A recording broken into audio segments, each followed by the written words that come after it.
This is the tape that you've waited for and heard about. In this video, we'll show you 14 of the sexiest Southern California beauties in string bikinis and high heels.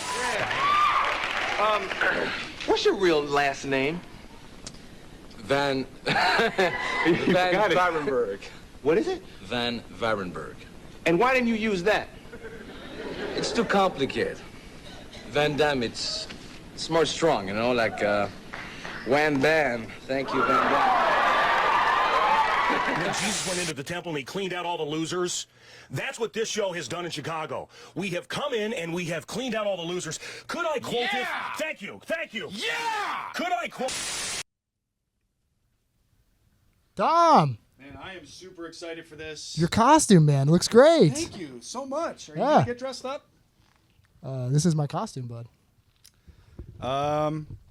Okay. Well, what is it? Are you SpongeBob? You're SpongeBob. We had the talk on the show the other day, and I told you needed to get a little bit more recognizable. You went with SpongeBob. Yeah, we had I the love conversation when we recorded Highlander about our Halloween costumes. Yes, I love it. Yeah, I mean, mine were a little bit weird, whatever. I get it. We got a lot of feedback. 1960s, iconic horror movie. Come on. SpongeBob is a cartoon. No, I'm not SpongeBob, Tom. Look at the costume, dude. There's Just tell blood me- on my apron. Just tell me what it's from. It's from Texas.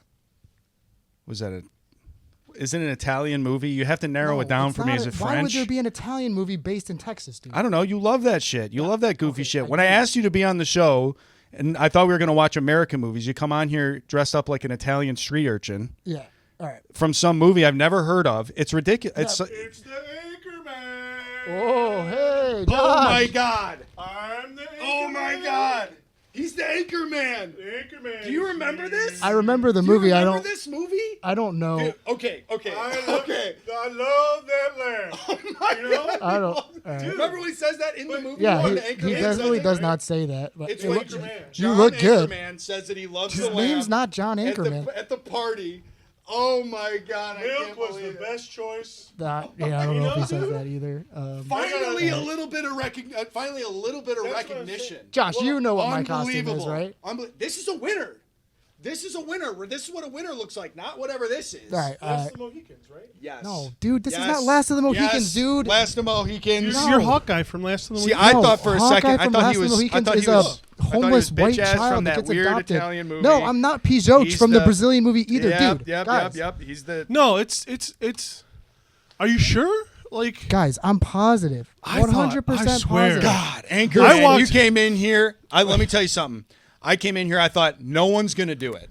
there's no a one's party. gonna do it. There's a party in my pants, and it starts right now. Oh you know, I don't That know. is one. Definitely not Actually, from that's the probably movie. my Right? favorite quote from Anchorman. dude, that's a That's good not one. That is a good Yeah, one. dude. I mean, I don't know. He goes on. He says, "I'm Anchorman." I'm the Anchorman. That's I'm exactly the what he no, sounds he's like. He's Well, asking what more does like he a sound question. I'm the Anchorman. Yes, know? it's more of a And question. His voice kind of go. I'm the Anchorman. And Yes. his voice kind of goes up. Because nobody impression. believes that he's the Anchorman because he looks Right. so ridiculous. Right. Yeah, But this doesn't look ridiculous. I gotta say, did you dye your hair for this? No, so movie quality wig, movie quality mustache.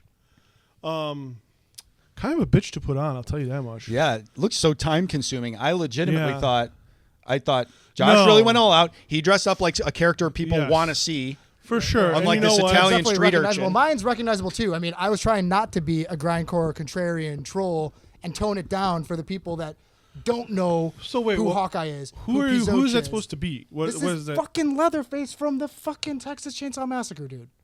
Like, how could you not see this? I mean, He I expects us to know what that is. this is a I movie haven't quality seen it. costume. This was I expensive. haven't Dude, seen this it. mask was expensive. haven't seen it. That doesn't mean it's not a movie.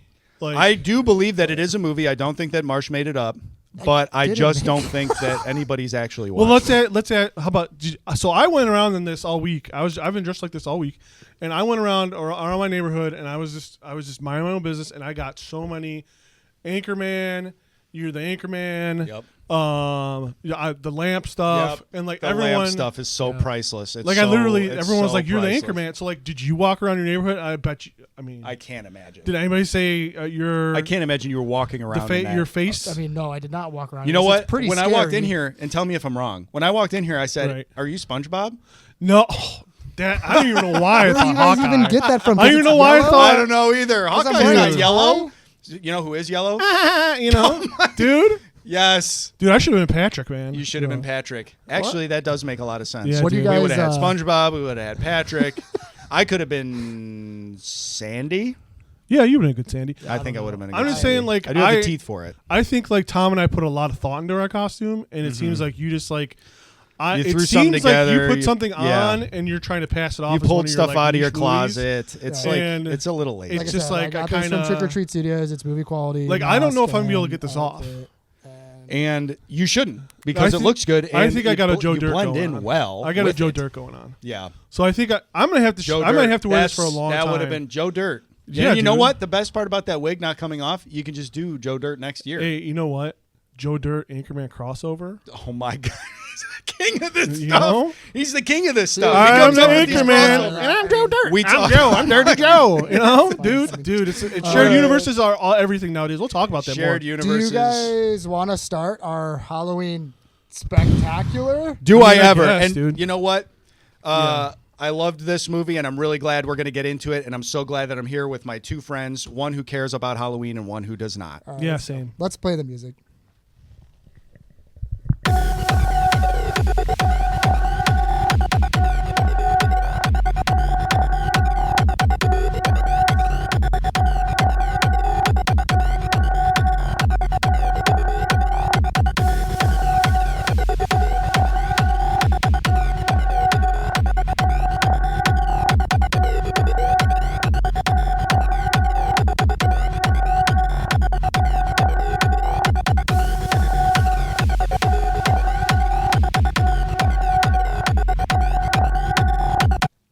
All right, well, everybody. hell yeah. If you like that, you can listen to more of that music on all streaming platforms under the name Destructo Jones. We love Destructo Yeah, Jones. Destructo That was Jones. that is an original Podcast of me composer. trying to copy the song from the beginning of Blade when they're in the rave. Because today we are covering Blade 1, folks. Hell Let's yes, brother. go. We rolled Blade on the dice last time, and today we had the pleasure of watching Blade Very 1. stoked. I do want to say a couple of things. Go ahead. Number one, Number 1. Hit us some with the people Hawkeye. might be thinking about that action podcast. You guys are fucking phonies. There's no way your D20 dice rolled Blade the week of Halloween. Well, I got something to tell you, motherfuckers.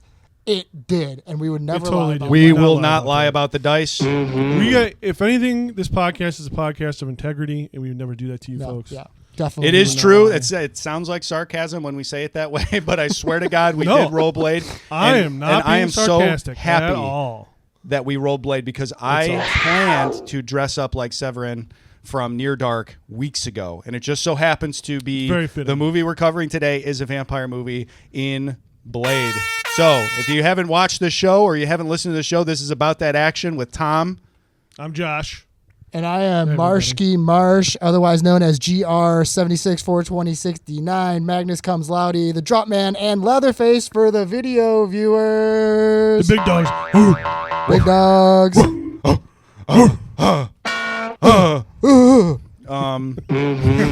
Yeah, dude. So first video. I do want to make a little caveat. We Yeah. will not be dressing We up should in costumes probably- every single episode. Sorry It to just do so not happens to expect be this. we fell on Halloween as our first episode, Yeah. so we'll see how this one turns out. Thank you so much for joining us, and let's get into the I action. will say- we say that I'm gonna come as like one of the Spartan cheerleaders. Like, why don't you guys dress up? A-T. I thought this was an established I-O-N. thing we were going to be doing. Yeah, Yeah, man. dude. Yeah, I'm probably gonna have to take off this fucking mustache and Oh, yeah, dude, I'm at some dying in point. this mask right now, guys. I'm fucking dying. But I'm going to do it for the content as Yeah, long I'll as be I good. can. I'm going to hold out. I really I'm gonna hope we try get it now. I'm through. gonna go for I it. really hope we get through this whole episode, and it doesn't just sound like somebody crinkling like paper because of this leather jacket that I'm wearing. Yeah. Like in the background, just like really distracted. Sounds like a cat eating like a bag in the corner of your room when you're trying to sleep. That should be good. Oh, wrong drop. What the We fuck already is wrong with fucked you? it I up. gotta rewrite. All right, where do we want to begin on this one, guys? Fuck, dude. As this is truly another hearty serving of porridge for all three of us here. This right? is true. You know what? We've been kind of knocking them out of the park with We that haven't lately. had porridge about a movie since. The last one. They haven't had We porridge haven't about had a movie porridge like since. this. Yeah. Don't worry, I got plenty of Norm bits. Everybody watching. Got 'em all lined up. on Not YouTube. there is not a single Goldilocks in this room right now No. We're talking perfect porridge every time. We're all Papa with Blade Bears. 1. I don't know what I'm doing. We're all Papa Bears, brother. We are all Papa Bears. We're I all big bears. love how short I am in this chair. I got to tell you. You do look tiny. Guys, I You're swear not to that God, I'm short. not that short in real life. No. This chair is like 4 inches shorter than the other chair. So if you're watching at home and you're thinking, wow, where did they get that tiny man? Did they sneak him in somebody's backpack? No, I am an average sized man. Yeah. You just look like our tiny rockabilly friend. Yeah, for sure. We love it. That could be my bit from now on. It's just being a tiny rockabilly man. Yeah. Yeah, do we want to send off the What's up, fantasy chickies and block dudes? at all? I mean, give Send it a off the send fantasy Do off. we block? have like like a 5-gun salute or a 5-sword salute or something We can like do that? a lot of different salutes. I mean, we can throw a Taco Bell salute, Undertaker salute, Oh, dude, Boner yeah, salute. Taco Bell. Yeah, we want to go Taco Bell salute. Taco Bell is the All highest right, honor. fair. Who did we give the Taco Bell salute to last time? Oh, I can't remember. It was somebody who died, I feel Listeners, like. DM us and tell us who we Yeah. gave the Taco Yeah. Bell salute to. Was it the Good Witch? No, we gave her Dolphins. Chris, Oh, Ed, yeah. Bob, who else listens to the show? Dad, Mark, our PA. Mark, my boy, thank you so thank much you. for listening to the show. This one's for you. My wife. Anyway, so let's go ahead. We just finished off the fantasy block. We all had a Oh, great yeah. time with that. We closed off on a heater with Hansel and Gretel. Witch Hunters. Let's play it off. Ready, guys? Bow your heads. Bow your heads.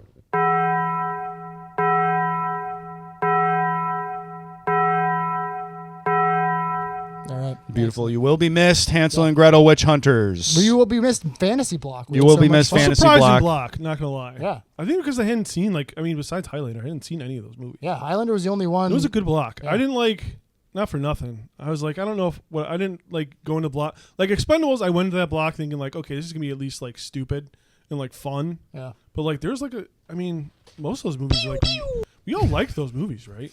We love I think it. the only one we like 13th Warrior. Yeah, no, they were all good. Guys, if you haven't Seems like watched it, 2 years ago. if this is your first experience watching About That Action, go back and listen to the Fantasy Block. You can hear just how much we liked every single movie that we chose. Actually, you know what? Listen to all the episodes. Please. No, you don't have to do that. No, We don't want to okay. overwhelm people here. We are like episode 12 or something in this thing, but you can skip. You know what? You can probably skip Universal Soldier 1. Yeah, I'd say so. The quality's not that great. We are keeping it up though. So don't send us any DMs about that. It's staying up. Maximum effort for minimal listeners. That's our new slogan. Absolutely. That's the vibe of the podcast in general. We will never let you down. No. It helps that I feel like I'm talking directly to all 6 people who listen to the show. Yeah, right. I'm pretty much just talking directly to them. We so can thank you see so You much. guys now. already know. We're looking You guys at can you see guys. us. If you only knew who one of us was, isn't it weird to see the other 2 guys? Yes, I've had many people be like, "What a Martian Tom look like?" Well, here it is. Yep. Yeah. I hope A it's mouse. impressive. Yeah, it's literally a tiny mouse. Yeah, I'm a little tiny mouse. I'm like a biker mouse from Mars. Hell Little yeah, bit. dude. Where do you guys want to kick this off? The New Line Cinema drop? Bros. New Line Cinema Coming in hard. Can coming we in give a hard. salute to New Line Cinema Yeah. really fast? What should we give them here? How about 5 boings? Nice. Yeah. New Line Cinema, dude. Just on top of their shit, dude. Can you Okay, think I was of Coming kind of in like that was super hard kind with of this in one. like the same rhythm as "Hark the Herald Angels Sing," too, which was nice. I like that. We should just make this a Christmas episode too. You know what? You're right. I He just comes up- in here dressed as Anchorman. Yeah. and then he has the brilliant idea to do Christmas. I'm bringing the gift of humor Yeah. Unbelievable. in classic comedies. Blade is kind of the chosen one. He's kind He of sure a is. JC figure. If you Yes, want he to. is. He's kind of like a Santa Claus too. Yeah, I like to think of him as a Santa you know, Claus. Jesus' mom tried to fuck him too. Like, Yeah. I can't wait to get to that point because that was a very uncomfortable, strange scene. yeah, they kind of talk about it in some of the stuff I read. Yeah. But like, yeah, do you just want to start diving in the movie, or do we want to like? Let's let's get dive straight into to it. Let's it. get we'll to jump it. around. Let's go. we don't Emergency have room, 9 commercial breaks. 1967. We have a young woman being rushed into the hospital on a gurney. She's bleeding out, and she's kind of dying, I guess. And we see a Sucks. doctor sort of take her child away. Her child is covered in goop, and she's reaching for it. Like most babies are. There's a lot of goop on this baby. She's reaching for her goopy baby. We have some goopy babies on the And you table know what? Who's as that goopy reference. baby going to be? If any of our listeners out there are goopy, we want you to know we love you out there. Yeah, drop us a comment and tell us who you thought the goopy baby was. Yeah. Let us know who you thought that was. We speed everything up. We get a really cool intro here where we're Imagine speeding seeing through the Donald streets of Logan. You're Los just like, was Angeles. that the goopy baby? And we get our That's the first goopy look baby, at baby. the dweeb of the intro here. And Oh, guess what, dude. everybody? Big reveal. He's wearing a Newsy hat. Dude. Oh boy, we haven't seen Newsy hats like that. And let me tell you, as soon as he came on screen, I was just so happy that Newsy hats are back in a big way. Well, that's one of the goals of the podcast. We're bringing it back. We're going to do an encyclopedic like breakdown of all your favorite and maybe not so favorite action movies, and also we're bringing back Newsy hats. We're trying to get a Newsy hat. None of us are going to wear a Newsy hats. I want to make that very clear. I mean, we're going to definitely hashtag Newsies hats on all the socials now. Absolutely. Even TikTok, which we're only limited to 5. If Kangol tries to sponsor this podcast, I will absolutely wear a Newsy hat. I mean, we're talking about him for free. I would take. We can get Samuel Jackson on, and we'll be like, "Hey, we don't want to talk about any action movies. We want to talk about your Kangol hats. We want to talk about your hat collection. We just want to talk. No, I don't give a shit about Mace Windu. Like, I want to hear about your Kangol hat. Like when they show YouTube, when there's like YouTube videos where you're like going through like a celebrity's closet and like Samuel Jackson just has a closet dedicated to Kangol. Oh, hats. dude, you know he does. You All know he's got different a colors. room. Yeah, for sure. You know he's got a room like from Clueless where she's got the computer. It's just him Programs on it the for him? computer. Yeah, and it's just like she presses a button and it gives him different configurations with like shoes and Kangol hats. But yeah, we get our first look of our nerd. And this is such a perfect It's great. like 90s dork. He is driving in the car with famous adult actress Tracy Lords. Which Oh, that's who that was. Yeah. I thought I'd seen her before. Adult actress. not from adult stuff. She was also in Crybaby. That's how. no, I saw she's her. like a bunch John of Waters. shit. She's a John Waters like regular. Or Yes. she was at like the time. Yep. I thought I recognized her. She's I knew definitely in she was Crybaby. She's in some other stuff. Yeah. Yeah, I don't know if we're gonna. If you want to know more about Tracy Lords, consult your local library, or just give her a Google. Yeah, I don't know if I want to break down. No, I don't know if we have to get into. We're gonna go Tracy through her Lords. entire Honestly- filmography. Honestly, it's the stuff of Netflix documentaries. So, but anyway, Tracy Lords is a pretty lady driving this dork in a convertible. She looks really cool. He looks like a complete doofus. Yeah, he looks like a total doofus. And It's clear He that sucks. he actually. You know what happened when he showed up on screen? I told Kayla. I said. I know that he's the victim because he's wearing that hat. Anybody who wears that Absolutely. hat is going to be a victim in a movie. Yeah, for Absolutely. sure. They're And not he going just to looks like a fucking unless you're nerd, Sam too. Jackson, but it's like I think he's the even only one- then though but he doesn't wear it he on does screen. die in stuff. He just dies. Yes, and he doesn't wear it on screen. That's the Again, kicker. he tried to pitch it to George Lucas for Mace Windu. He's like, look, Mace is like he's not a regular Jedi. He probably needs this hat. It fits in well. We can put some frills. We can put some Yeah. whatever you want on it and make it look like an alien hat. And you know what? If you want to make it more you can put Yoda in it. You could put Jar Jar in the hat. Yeah, like true. I don't care. It's just gonna be Mace's Other thing. people can pass the hat around. We could have used Jar Jar in a Kangol hat. I think I would have been cool with that. Yeah, dude. That would have made the movies that would have made number one the best of the fucking franchise if Jar Jar's in a Kangol. Maybe that was the reason people hated Jar Jar in the first place. Was Yeah, no because Kangol they were hat. like, he's missing something. I don't know what it is. Yeah. He's pissing me His off. outfit is pretty fucking bogus. I'm not gonna lie. His Pretty outfit? lame. Yeah. Yeah, his He's got a outfit is cooler bunk. outfit. It's just His like a outfit is vest. bunk, dude. Yeah. A vest and He's pants. got a vest and slacks. Cornball. But imagine if he had a Kangol hat. Dude, and, your fucking drip sucks, Jar Jar. He's got no riz, dude. No, Jar Jar dude, zero doesn't riz. do a money spread. Yeah. I don't believe it. Tracy Lords is driving. We got our nerd, the Hollywood douchebag, as I'm going to call him. And she grabs his dick and she goes, "Hey, what's this, buddy?" And he goes, "It's my heat seeker." The classic line that we've all said. Yeah. We I all wish call I her would have Dick a thought heat something like seeker. this. Yeah, that's a good answer for that question that I've definitely never been asked in my entire life. But I'll know that if that ever comes up, if that situation ever comes up, I will have that you one. got it locked and Dude, I loaded. got that one locked and loaded. One in the chamber for sure. Like someone asked you, you're like, "Oh, it's heat seeker." It's the heat seeker. They asked me, what's that? You're like, "Yes." Somebody somebody asked me if I'm like moving my car in a parking lot. I'm like, what's that? It's the heat seeker. Are you asking about my penis? Damn, son, where'd you find this? Yes, sir. So They yeah. park. We get to the meatpacking district, and they're kind of walking Nice. through the meatpacking district. And it Nice. makes sense they're in a meatpacking district. We don't know what's Nice. going on. They're literally in a butcher's. All like, the cool meat shit is factory. always in meatpacking districts, dude. It is. All It's the like a cool very New shit. York thing. Yeah. I've never been in the meatpacking Probably district in LA New York, but too, that's like, Chicago. isn't that like where It's all like hot, the dude. clubs It's a were? hot- and shit? it's a hot Yeah, scene, dude, you know what that's I mean? where all the raves are. I sound like such a fucking bumpkin, being like, "Isn't that what they do in New York?" Now, I think what happens is they all like to meet up in the butcher house and they dance with the slabs of meat. they do drugs and They worship do Satan. slow dances with the slabs of meat. So yeah, he goes into this meatpacking plant, and he's walking with Tracy Lords. He's very much just like, "Oh, what's all this done? And He's into it, dude. yeah, he's totally into it. He's just thinking he's gonna fuck. Yeah, he's typical Hollywood douchebag. Well, hey, I'm man. gonna get laid. I'm with this hot chick. Very Yeah. cool. Blink if you miss it. He sees there's a bunch of sides of beef, right?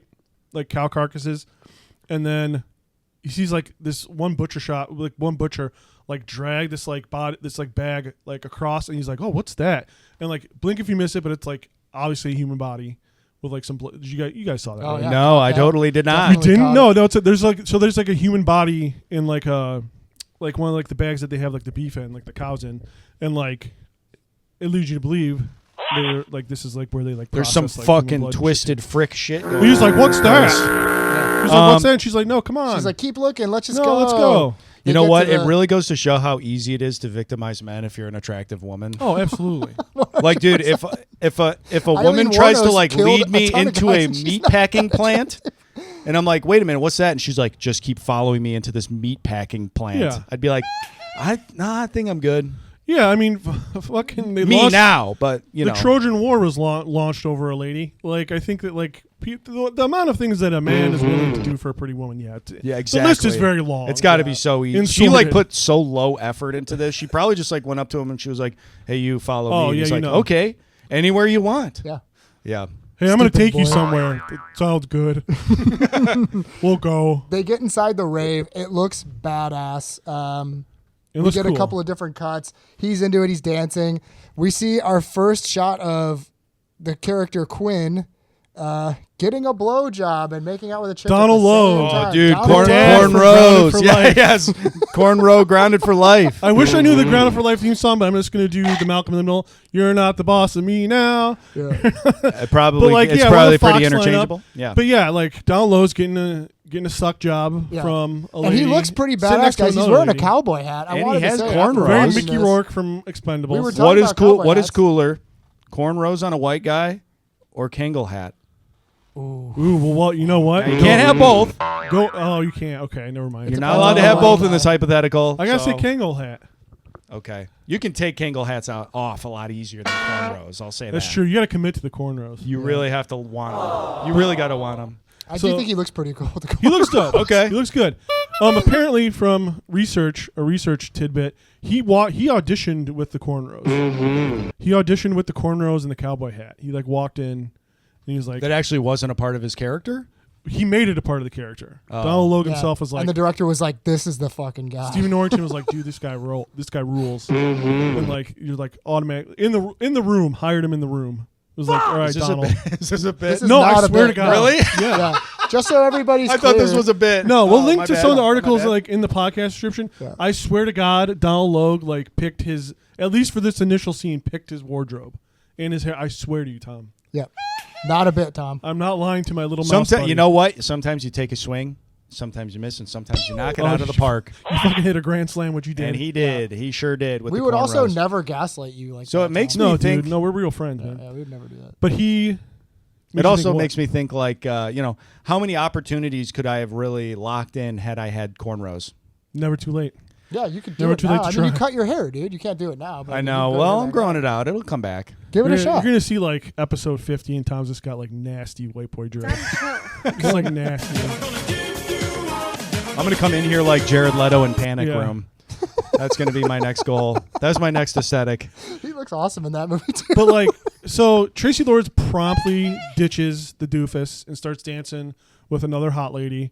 And he tries to come over and dance on her, and she's just like, Yeah, they push his ass away super Yeah, fast. just fucking It's just actually Frost's girlfriend, yes. who we'll get to shortly. What's her? I can't remember her name. But Her name is Mercury. Yeah, Mercury. Okay, so Mercury and Tracy Lords are dancing. They push away the doofus, and the doofus is like, "Oh man, He's kind of like, there's something up over here. I don't Yeah, really all understand these what's people- going on, but this all is these kind of people weird. like me. Everybody's kind of giving No him one the wants to weird dance look. with me, and I got a cool hat on, and I came all the way here." And he's about to leave, or he's trying. He's getting disoriented, and he's like, "I don't know what I'm doing." And then all of a sudden he feels something on his face. He starts patting his face, and then he looks at his hand, and it's red, and he's like, "Oh, this must be strawberry jam or something like that." Baba Booey. But no, we get to the blood Folks, rave. it's about to The be a fucking bloodbath. blood rave, dude. And with that, join us back in a moment after these commercial messages for the blood rave. Stay tuned. Has this ever happened to you? It's the night of your big blood rave when, your blood sprinklers just shit the bed. That's when you call us, Lasagna Dini & Sons Blood Sprinklers. Hi, I'm Tony Lasagna Dini, the 4th generation owner of Lasagna Dini & Sons Blood Sprinklers. For over 60 years, we've installed and serviced blood sprinklers across the tri-state area. You name a vampire, we've done their blood sprinklers. Our Carntech brand products are top of the line. We have dozens of sprinkler heads to choose from, top of the line water-cooled blood storage and pumps, and state-of-the-art customizable ignition systems that allow you to perfectly sync your blood sprinklers with whatever Euro trash bullshit club music you play for your warehouse full of freaks. I mean, every time I go to one of these places, it's like, oonce, oonce, oonce, oonce, Maron. I mean, would it kill you to play some Billy Joel or something? I mean, hey, but what do I know? So, anyway. And we don't just do blood raves. We also do casket warming parties, baptisms, blood mitzvahs, sweet 1600 parties, quinceañeras, and deadings. That's what we like to call vampire weddings. Isn't that fun? And this month only. Welcome back. We're back, baby. We're back from the commercial break. Holy shit. And we're right in time. We are right in time for the blood rave. And also, I hope you enjoy the product that we just pitched. I'm sure it is in no way going to make you lose your penis or your entire life savings. Or your mind. Yes. I hope it make it. One thing about the podcast. Carntech products would never do that to anyone. Yeah. Would never and have never. Have never. Good idea. Is more important. Great. I just want to say, I didn't have to say anything. You guys just started plugging Carntech from the get-go. That is awesome. They're our main Carntech, our main backers. You're going to hear about products for them throughout the entire run of this podcast. Search them out. Products for people, Carntech. Products for people. Yep.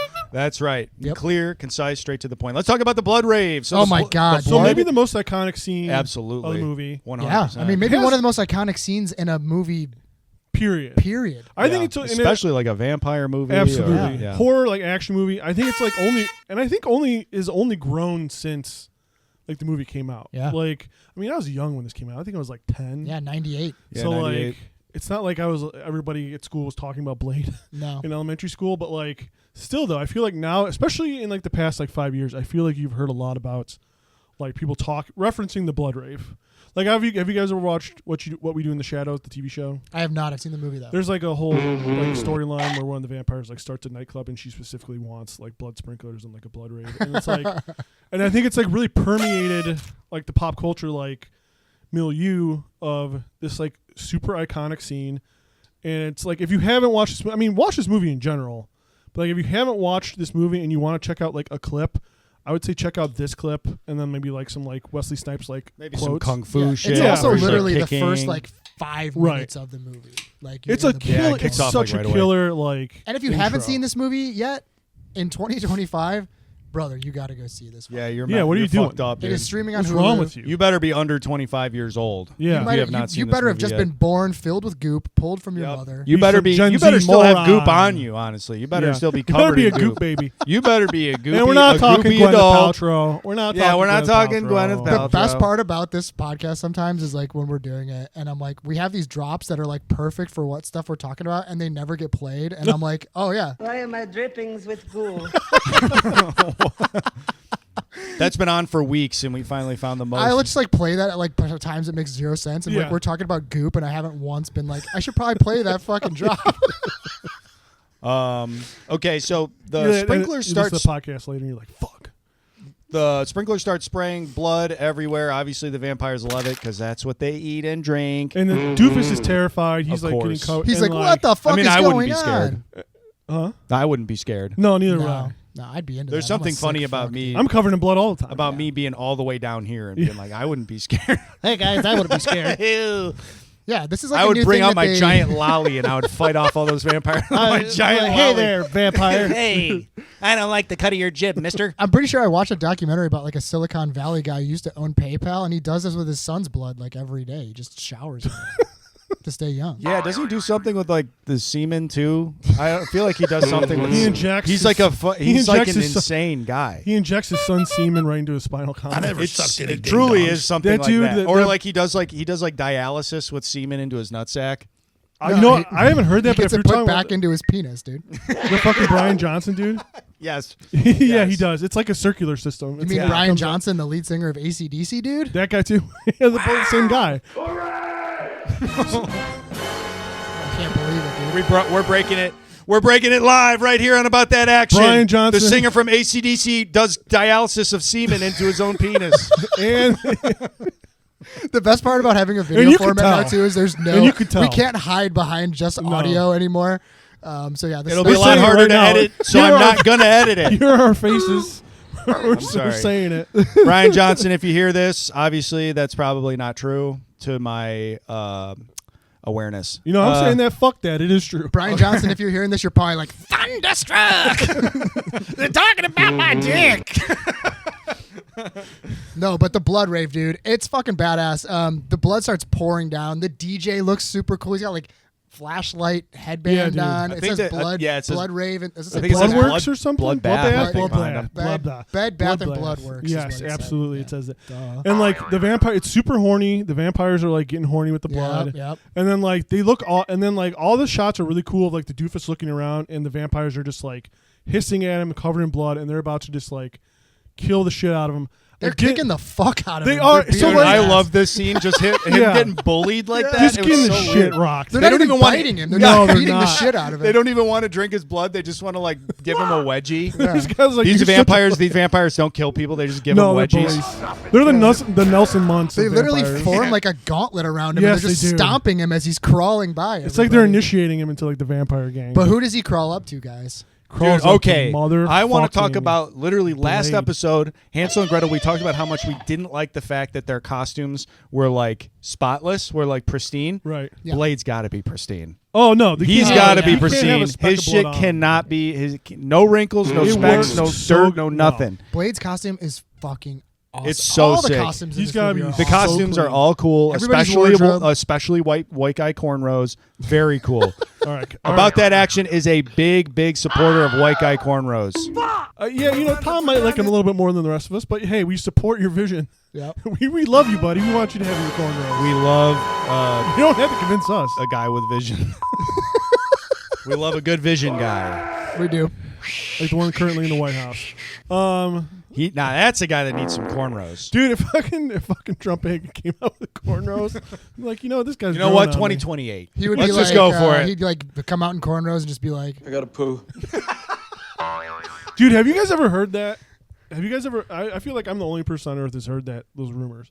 that he poos his That he pants. shits his pants. I have heard That's that not rumor. surprising at all. It literally, you can see the diaper through his pants. Like he literally like so. There's like somebody who like worked for his like administration who I don't know if they wrote like a tell-all, but they like did like a tell-all like interview or some fucking like Twitter thread or some shit, and they said like he literally shits his pants. You know on the what? regular. You're fired, bud. And I saw somebody on Instagram say like he did it. He was supposed to do like some like press conference or some shit, and they were like, yeah, he was late because he fucking crapped his pants, and they had to go clean him up.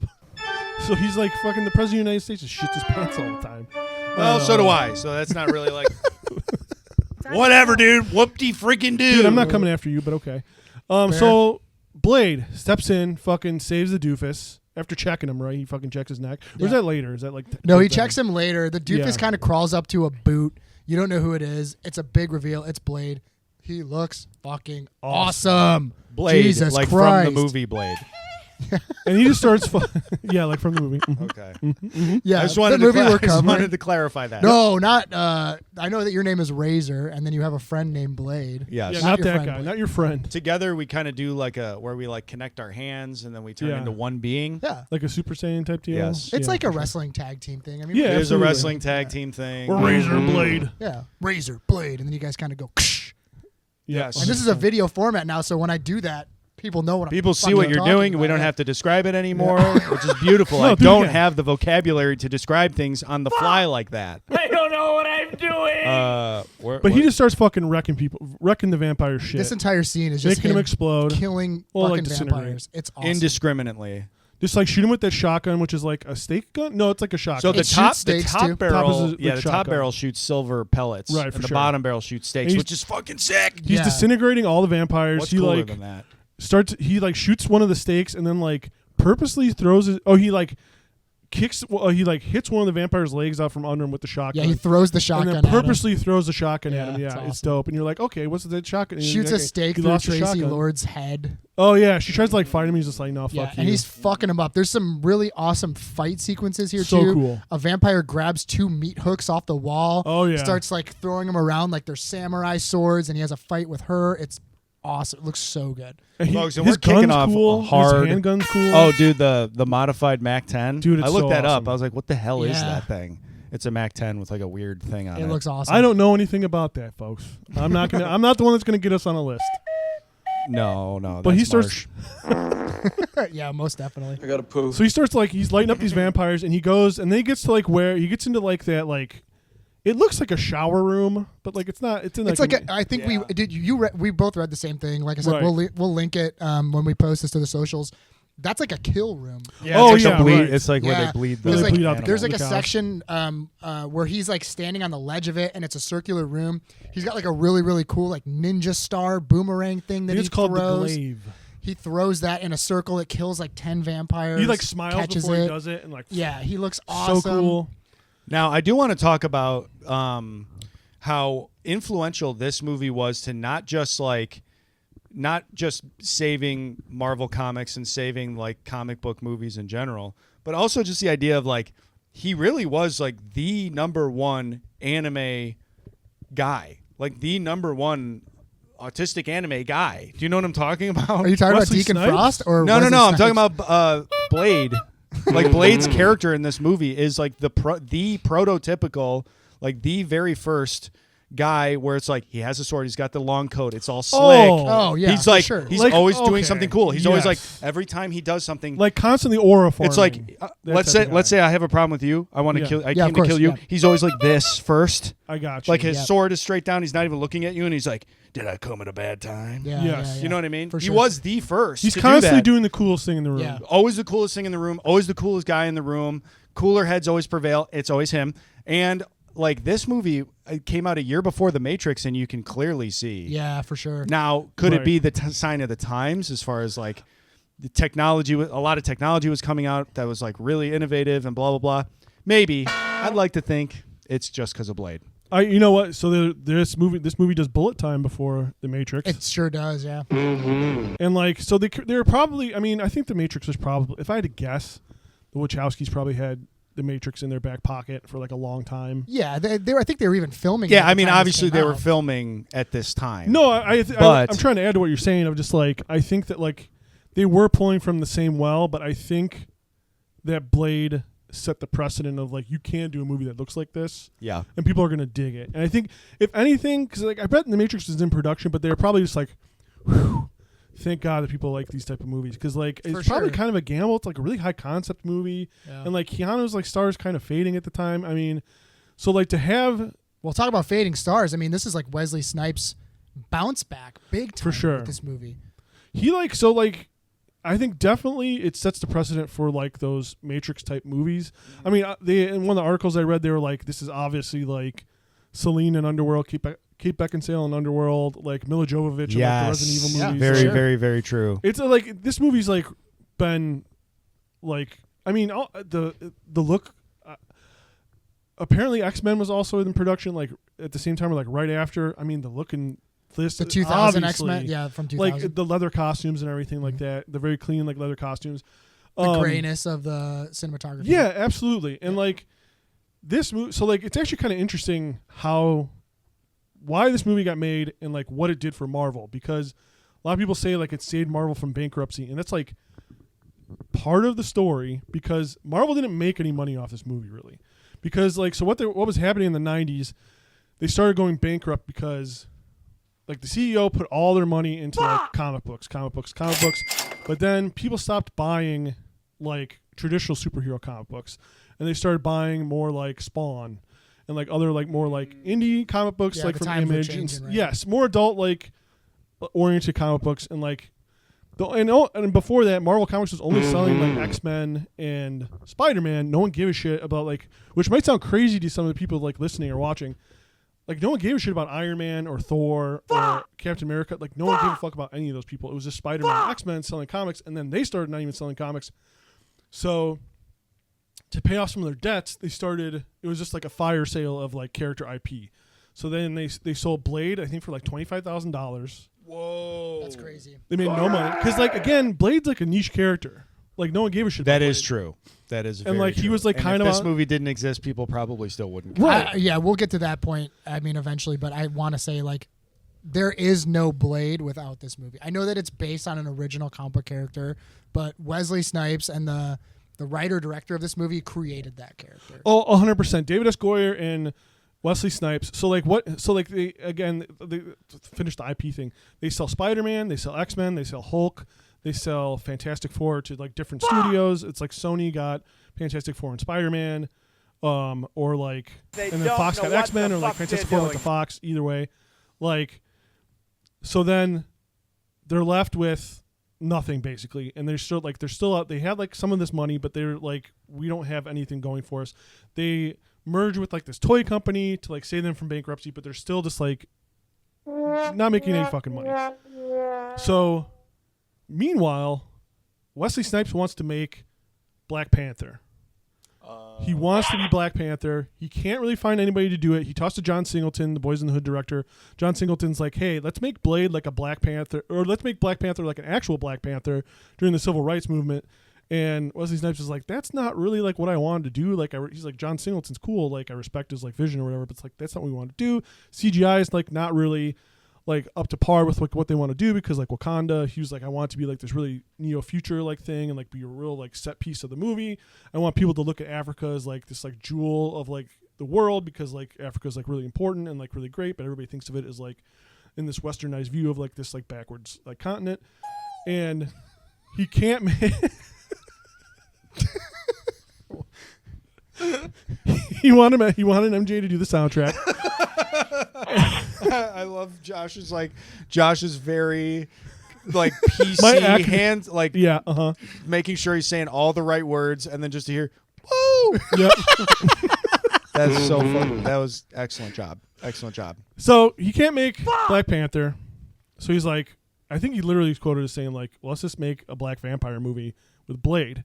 So he and David S. Goyer like team up, and like Marsh said, they basically create this movie and this character from like, the ground up. And they like pitch it to the studio. So was he a character then? Yes, he was a comic book character, but like Blade? Blade was a comic book character, but it was basically like he's in like a couple of Spider-Man or like whatever, the cartoon. He had like his own comic He was book. white in the cartoon. I remember that. Yeah, well, I remember seeing that and being like, "What for is real? this?" Yeah, In the Spider-Man I remember being like, "What the hell is They this?" say that David S. What Goyer. the fuck? At one point during production, they're I like, don't know what "Hey, I'm David S. doing." Goyer, can Blade be white in this?" And he's like, "No." I saw that in the notes. He's yeah. like, "Absolutely not. Like the whole point is that he's like a black like superhero." So like, they're like, if you get Wesley Snipes, we'll give you $35 million. So like, not a huge budget. And then they just turn $35 million into like this awesome movie, makes like $131 million. That gives the other studios kind of a green light to like, oh, maybe we can make superhero movies, which then gets X-Men made. And then X-Men makes a ton of money. And then Spider-Man, which is like the big hit, makes like huge amounts of fucking money, Sam Raimi. And then that kind of kicks off that first wave of superhero movies.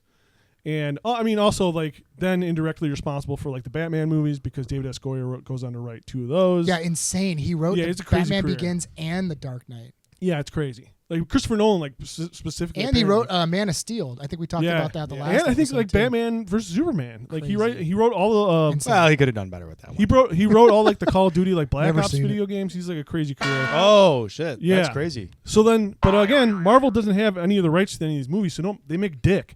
They're making like some merchandise, but like even then they don't make like a ton. But what it does, it convinces them to like, okay, we have to consolidate the characters that we do have the IP for and bring them back into the fold, and they start to like learn, and then they like eventually make Marvel like Studios, and then Damn, son, where'd you find So it really did kick off with Blade. Yes, pretty much, yeah. It was like a Blade saved them from bankruptcy, but like not directly at the time. yeah. Because they didn't really make any money off. But Blade did kick off like basically modern cinema in the sense that there's a Hell yeah, superhero dude. movie every 3 fucking months. Yeah. You know Dude, what I mean? it And really it wouldn't have said it, happened. yeah. It wouldn't have happened without Blade. No, Well, definitely not. And none of them are as cool as Blade. No, dude. You know No, what? for And sure they're I not. said that to these guys like when I started watching it because I think I watched it I watched it before you guys did this week. No, fuck you. I don't know about that. Dude, I've watched it twice. Oh, dude, you fucking damn! I watched it 3 times.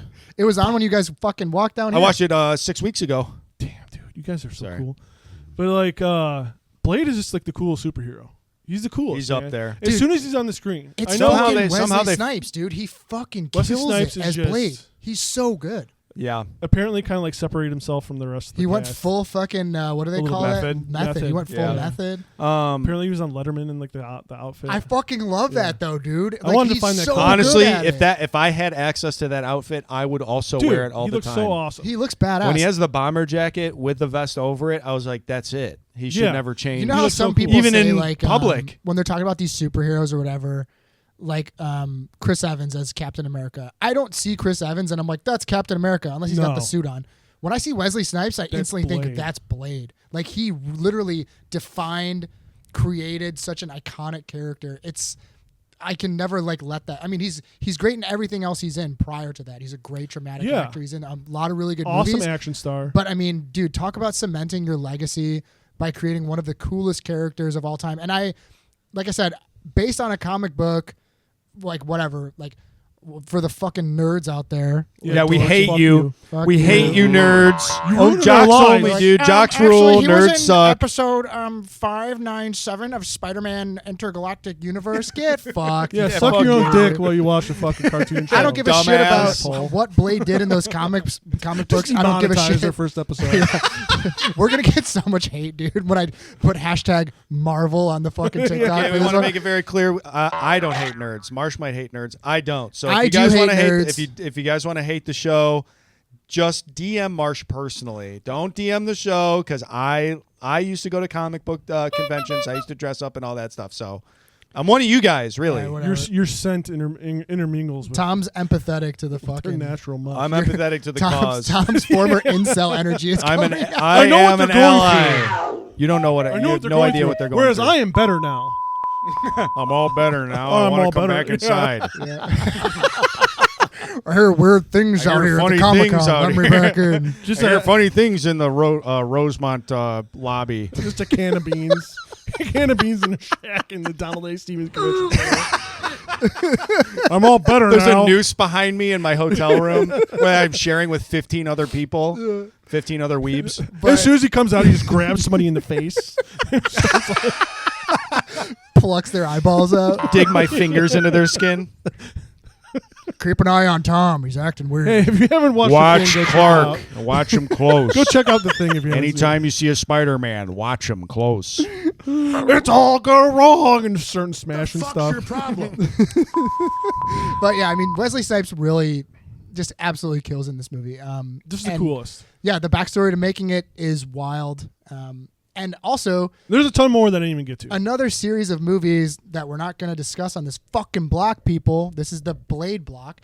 But New Line Cinema, I mean, this movie might have single-handedly funded the Lord of the Rings trilogy. Oh shit! Because that's New Line Cinema too. So I mean, like, Yeah. they might That's have gotten insane the that New equity to Line be able to Cinema make put out the those. Lord of the Rings movies. Dude, and I the didn't even Freddy think about and the that. Freddy fucking Nightmare on Elm Street movies too. Yeah. Tons of movies in the '90s. I mean, like, I loved New Line Cinema. As soon as I saw that, Hit me with it. as soon as I saw that logo pop up, I was like, "Oh, we're in for a treat." Hands on the table, Tom. Hands on the table. Oh boy, we're in for a treat. David S. Goyer, I think, uncredited rewrite on Freddy vs. Jason too. So Oh, cool. Oh man, if you want your name on anything, But yeah, so back to the Blood Rave.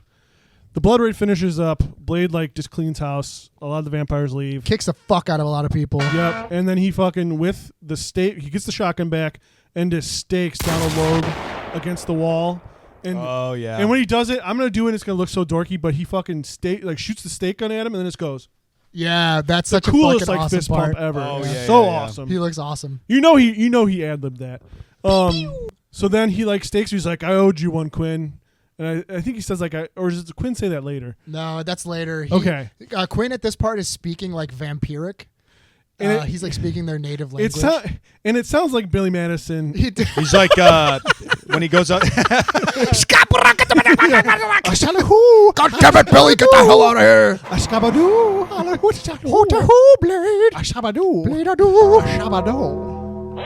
The movie would be better if it was played by Adam Sandler.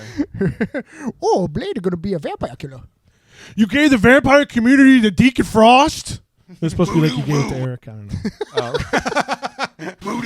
I said it like as I was in the middle of that, I was like, no, this isn't gonna hit. You gotta land the plane, Sully. You gotta land the plane. It was Find the nearest river. It was more like flight. Yeah. I'm drunk right now. God help me. What was that? God help me. I've definitely. Now that we're talking about that, we have video. You know what I mean? Because like when we're back on audio, people can't know this. Josh is drinking a Gatorade bottle filled to the brim with vodka with a splash of Gatorade in it. It's just like and I think it's the Gator Light for hydration, so I don't wake up hungover tomorrow. We should bring that up. I mean, Tom's straight edge. We all know that. People who don't know me are gonna be like, "Hey, does Josh actually have a drink?" Hell yeah, I'm gonna shotgun a beer right now. Why not, man? But yeah, Quinn's speaking gibberish, which is actually the vampire language, and he starts saying Baba like, Booey. Hold on one second. You know that we have to load these now, everybody. I forgot. No, it's okay. It's okay. We will get you. Baba Booey. Hell yeah. Okay, that's what he's speaking to. I mean, this is in New York. Blade is probably like a big Howard Stern listener. This is Howard Stern heyday. He's a big Stern head. Is it supposed to be in New York? I thought it was supposed to be in L.A. I just took it as New York because like all the fucking. I don't think Marvel they ever say where it is. I don't think they say where it is now. But all the Marvel shit's New York, so like True. I don't know. It could be L.A. though. I don't know. Backlot, I just assumed studio it was. backlot somewhere. So he starts torturing Quinn, and he's like, "I fucking cut you up a bunch. I guess I'm gonna like try fire this time. Lights him the fuck on fire. It's dope." He's like, "I'm getting sick of cutting you up. Yeah. Think I might try some fire." And he throws like a fucking flame on him. Yeah. And, like it's like the special effects here look awesome. So good because they have like a weird corpse. It's like burning on the wall. It's like staked writhing there. around. Yeah, it's writhing around on fire. And then the cops show up, and it's just dork ass on the ground, Yep. and then the burning body behind him. And he's just like, dude. Oh. I'm a fucking idiot. And we never see dork ass ever again. I No, don't we think. don't. unfortunately. No return. No. Well, at least he made it. Yeah, I know. He's probably alive. Blade right? checks his neck. He's all good. Blade's out of there. He kicks out the grate. He gets in his car, which is like one of the coolest cars of all fucking time. Of Yeah, course he's he got would like a drive that. Dodge Challenger, a Dodge Charger or something. It's Something like fucking that. All you awesome. gearheads. Some cool Yeah, muscle all you car. big muscle car guys. Oh, you cool car dudes. Well, drives Tom's away, the and I muscle was like, guy. Everybody can yes. see him now. Tom's the muscle guy. He is not the muscle car guy. No, No, I'm not. We don't have Don't one put of those that here. on. I don't think. Don't. So I can't handle another responsibility. they take Quinn. They follow him to the hospital, right? Yeah, Quinn's going to the hospital. He's burnt to fucking shit. We Just cut like to a the burnt hospital. hot dog. Yep. And they're in the hospital. Oh, and now we'll be on a commercial break. Life is short. Too short, even. If you've ever sat and wondered what it would be like to stay young forever, science has finally come up with an answer. Not just science, but rock and roll icon Brian Johnson of AC/DC. What's the secret? It's simple. Here at Carntech Labs, we've teamed up with lead singer Brian Johnson of AC/DC to create a state-of-the-art semen dialysis machine. How does it work? Easy. We take semen from your son or young relative, and we cycle it back through your testicles through similar methods as kidney dialysis. This way, you're constantly being rejuvenated with the juice of youth, so you can stay young forever. With actual medical doctors saying that this is safe and it works, we promise that many bad things probably will not happen to you after your first visit to Carntech Labs for the Brian Johnson Semen Dialysis Machine. Might be a long way to the top, but it's a short trip to Carntech Labs to feel instantly youthful again. Don't salute those about to rock. Become those that are rocking with Brian Johnson Semen Dialysis from Carntech.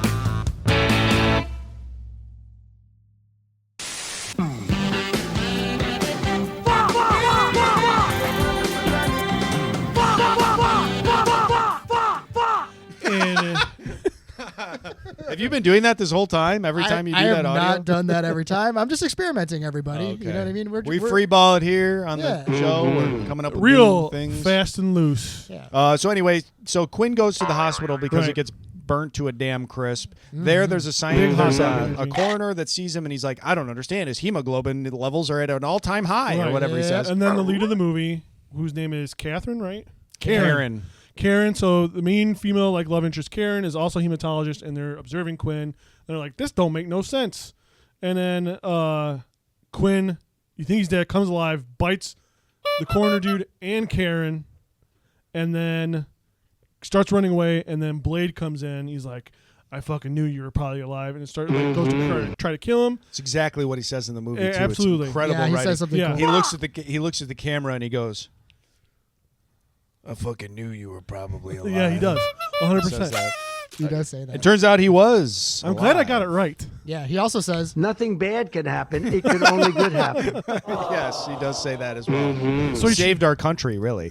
So I will say one thing for Blade. He's not afraid of just opening fire in rooms full of somehow areas full of misses. people. Somehow He's with a a crack fucking shot, dude. somehow with a MAC-10 opens fire.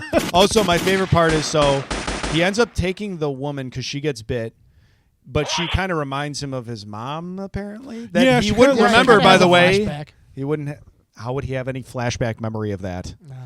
Well, I guess because maybe he's already starting to turn. Daddy, chill. I guess kind of. Yeah, maybe. I guess you kind of got to. So he picks her up and he carries her out, and then he throws her through a window onto. By the way, he throws her out that window 60 feet or whatever. Oh, throws her across the street. And she lands on what? A bunch of bricks. pillows. Another That's what I building. said. Yeah, bricks with a tarp. I was like, how is that going to help her in any way? Well, she dislocates her fucking shoulder. Yeah, she does get fucked Well, up. And she right would before- have a fucking horrific concussion. Right before he saves her, though, awesome line from Wesley Snipes where these security guards start shooting at him, and he turns around. And he's like, "Are you motherfuckers out of your goddamn mind?" It was awesome, And and it's that's so when cool. we really see how fucking impenetrable his bulletproof And vest is. I did read in the article that Josh shared, Wesley Snipes had to really fight to keep that in He the did. movie. Stephen Norrington did not they like wanted it. to cut it, and Wesley Snipes was like, please, leave it in the movie. It'll be great. And then they got the final cut of it, and they're like, that is actually really I will say, now thinking back on it now, it is very out of character for him.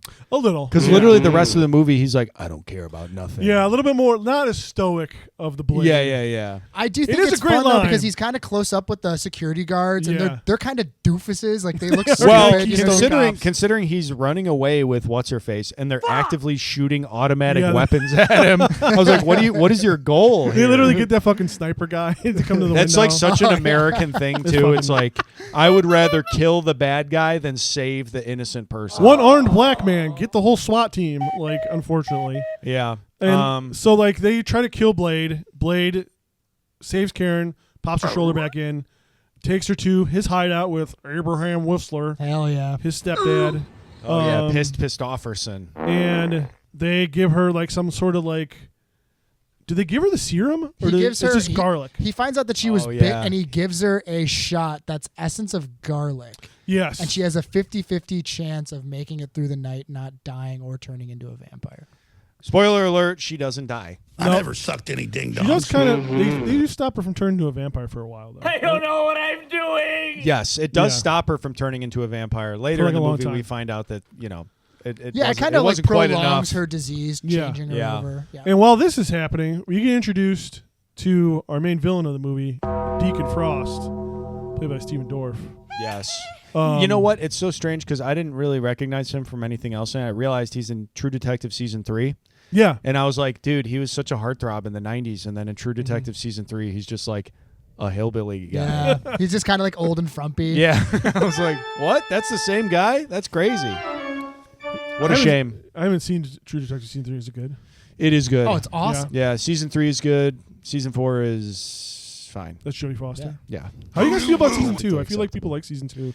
People seem to be coming reassessment. around on Season 2. I have always been a Season 2 defender. I've defended it since the first time it aired, and it got a shitload of hate when it first came out. Oh, yeah. People really hate it. The only parts I've seen are the YouTube clips of Colin Farrell going to that kid and being like, "Skyline," they're beating up that kid's dad right in front of him. He's like, Oh, "You yeah. fucking did this, you stupid." He takes his fat son and he's like, "Where are the shoes, you fucking pussy?" I watch those all the time when I'm trying to get hyped up. No connection to my life at all about being a fat pussy. Real enough. But yeah, so Deacon Frost, he's like the cool new kid on the block. He's a non-pure blood. He's a turned vampire, which is very important to these vampires in America. It's like a Sicilian mob kind of thing. Yeah, there's kind of like a mafia CEO boardroom, shareholder value whole thing going on at this park. For sure. Like a boardroom of vampires. And they're saying like, you don't belong here because you're not a pure blood. Yeah, we find out that Deacon Frost is like not born a vampire. He was bit to be a vampire, and that's like a whole thing in this universe where there's people that were actually born vampires and they're more superior. Vampires can fuck, which is like vampires have it better than fucking Highlanders. Not only can they fuck, it seems to be like the only and thing they both that live care forever. About. Yeah, and you can have kids too. Jesus Christ, the life of a Highlander is fucking shit. Yeah, wait a minute. Hold on a second. Let's break this logically down. Right. Vampires can live forever. Mm-hmm. Well, I think in this universe they don't live forever. He said that they just age way slower. No, that's Blade. No, that's just Blade.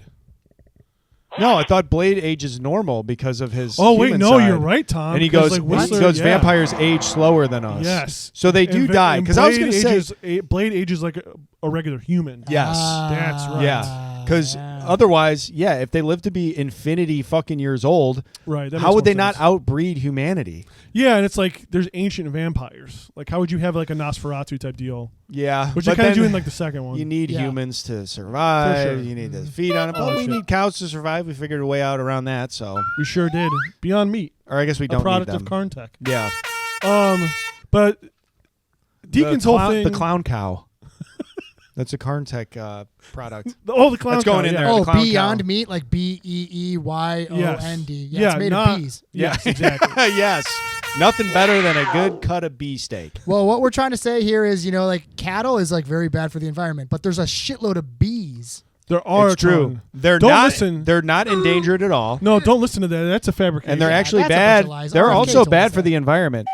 That is true. RFK. If anything, go ahead. RFK had a bee in his brain. Yeah, absolutely. And there's too many bees. So if you see bees, kill them and eat them. Dude, too many fucking bees. How many times if do you're I out there and you happen to had see Beyond Meat and you want to take a bite of that beautiful Carntech bee burger, please go. Nothing better than a damn mustard bee burger patty. Hell yeah. Nothing better, baby. In the summertime when you're grilling with the family. I ate 3 before I got here. Wink. People can see me wink, so I don't need to make the sound effect. They probably wouldn't be able to see you wink realistically. I'm glad that you reiterated that. I mean, unless they're zooming in on the photo to get the video. It's not like a great. Yeah, that's not. I hope so. You know. Well, hopefully one day they'll be able to see me wink. The people listening might be like. In their rooms. No, not after that bee bit. Come on. That's the best bit so far. We could also do a visual bit of this too, where they're just like. See, I think that we shouldn't do that because we'll get demonetized. Timestamp. Oh fuck! God damn it! You always do shit when I'm not watching the timestamps. Lap. Got it. But Deacon Frost's whole thing is he wants to make a world of vampires. But the purebloods are like, we have a tenuous relationship. The humans tolerate us. Let's just keep business as usual. They're like, hey, we do business with each other, Deacon. What the fuck, buddy? Like, they're our friends. And it's like the punk rock thing is to be with Deacon. But like, as you get older, like the mature thing is to be like, fuck. Like the pureblood vampires are right. Dude, I literally you're kind of crushing it. Like, he's kind of punk rock. You know who I pictured Deacon Frost as in this movie? Like a tech bro disruptor. Oh hell yeah, dude. He's a tech bro. Disruptor. Who's the tech guy who's like, if I could, I would fly drones over all my haters and dump piss on them. Who was that? I don't know, but I want to see. I want to know. All right, well, he's listeners that guy. Get at us. Yeah, Let send us us know. a DM. Who's the guy, the tech guy that wants to fly a piss But drone? what he's trying to disrupt is the vampire business. Hell yeah. They're not happy about it because they like things the way they are. No, he wants in. He wants in on the top. And he's got some sort of plan that he's cooking up. So like, they just don't like Deacon Frost. He's got something going on, and his main henchman is Quinn, Donald Logue, Burnt Hot Dog. And his girlfriend is the lady in all white that you saw at the Blood Rave, Mercury. You find out her name is later. But yeah, his whole thing is he's like, you know what? There's gonna be no more purebloods, no more half breeds. We're gonna make everybody vampires. But how they're gonna do that, we have yet to find out. We don't know yet. In the meantime, we bounce back to Whistler and Blade, and Karen has survived the night. And they go into Blade's backstory, how Whistler found him. Whistler's like whole thing. He's like a vampire hunter. He found Blade. Blade has all their strengths, but like almost none of their weaknesses except the thirst. So Blade can like walk in the sun. Obviously, He's immune to like garlic and silver and everything, but he needs a special serum, which we never really find out exactly what it is. He gets it from this dude who runs like a cult shop. And I thought for years that Whistler does say he like invented the serum, so I don't know how that exactly works. Yeah, I don't know. And maybe they get some like, ingredients from that guy. I hope somebody got fired for this blunder. Yeah, me too. Like, come on, fucking make the logic better in this movie. It's not good at all. Remake of Blade where they fix all the problems. Whistler's kind of like a cool guy savant. You know, he's kind of good at everything. He can fucking do. He is good at everything. He fixes cars. He has that giant garage, and nobody knows that that's where Blade is operating out of. Also, I also want to say this. So I'm going to skip ahead a little bit. Yeah. When Blade goes to the nightclub, I can't remember why he's at that nightclub. The Yakuza nightclub? Yes. He goes to the Yakuza nightclub. So, how far ahead is that? That's not that far ahead. I mean, Karen basically wakes up out of her vampire coma. Whistler gives her a bunch of fucking information. And she's like, all right, motherfuckers, I'm going home. Whistler's like, here's some goddamn garlic mace in case a vampire comes. He says, buy a gun. He says, buy a gun and fucking kill yourself. Oh, yeah. It's not for defense. It's for Karen to kill herself. All right, well, the way hey, he thanks, delivers Dad. That line is awesome, though. He's like, if you're starting to feel the sunlight hurting you, you start to feel the thirst. Do us all a favor. Go and buy yourself a gun. And when you feel it, you use it on yourself. Well, it'll be too late by then. She's got to do the 72-hour waiting period. You know what I mean? Well, depending on what state she's in. Also, if she's in L.A., she ain't walking out with a gun. Day Absolutely. And it's like, nowadays, you can't. I guess she could can't maybe get nothing. get Gavin residency. Newsom's California. Yeah, exactly, not California. Yeah, you know what? You need a gun that day to protect yourself from vampires, but you can't get it for what? Yeah. 2 years? It's unbelievable. People, they don't That's not want you even to on be the form. protected against vampires. That's why these gun laws Exactly. exist. This movie is actually a documentary. We're breaking it wide open here, folks, on the pod. The world is run by vampires, and the reason why they don't let you get a gun and walk out with it is because it'll protect them or you from vampires. The anti-gun lobby is run by vampires. I knew it. That's what we're I saying. knew it. You know and what? that's why You're fired, Indiana is bud. actually the land of the humans, and vampires aren't allowed there. Dude, salute. Because you can just walk out that day within Indiana. We love it. Mike Pence, he's not governor anymore, but Mike Pence like ran on an anti-vampire. He's like, no more vampires. Even though he in Indiana. clearly is one. He's Yeah, he is. He's an energy vampire. But yeah, Karen leaves their lair. She goes home to her apartment. She starts packing some stuff up, and she's kind of like watching her back. There's some people following her. Yep.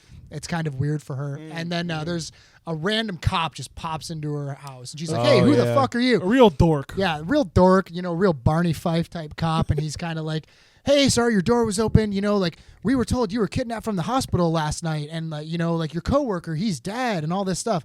And she's like, oh, my God. And she kind of trusts him. And he's like, and now I'm going to kill you. And then he pulls a gun out. And then as soon as he does that, Blade shows up.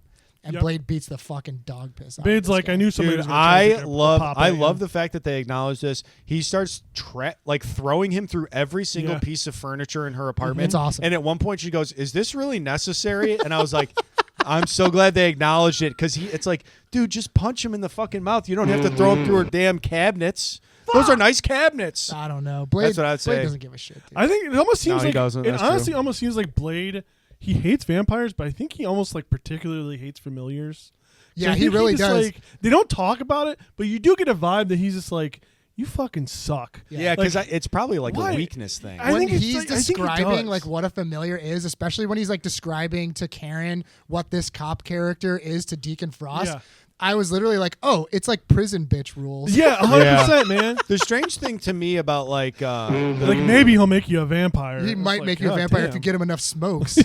well, the weird thing to me about Give him all the, your commissary. the vampire world is like they bite random people. Those random people will turn into a vampire. Sure. But this guy is like fiending so hard to be a vampire. It's like, but these other people don't even want to be vampires, and they bite them. So Just bite him. not the logic. He's on your side already. I think it's like I'm gonna.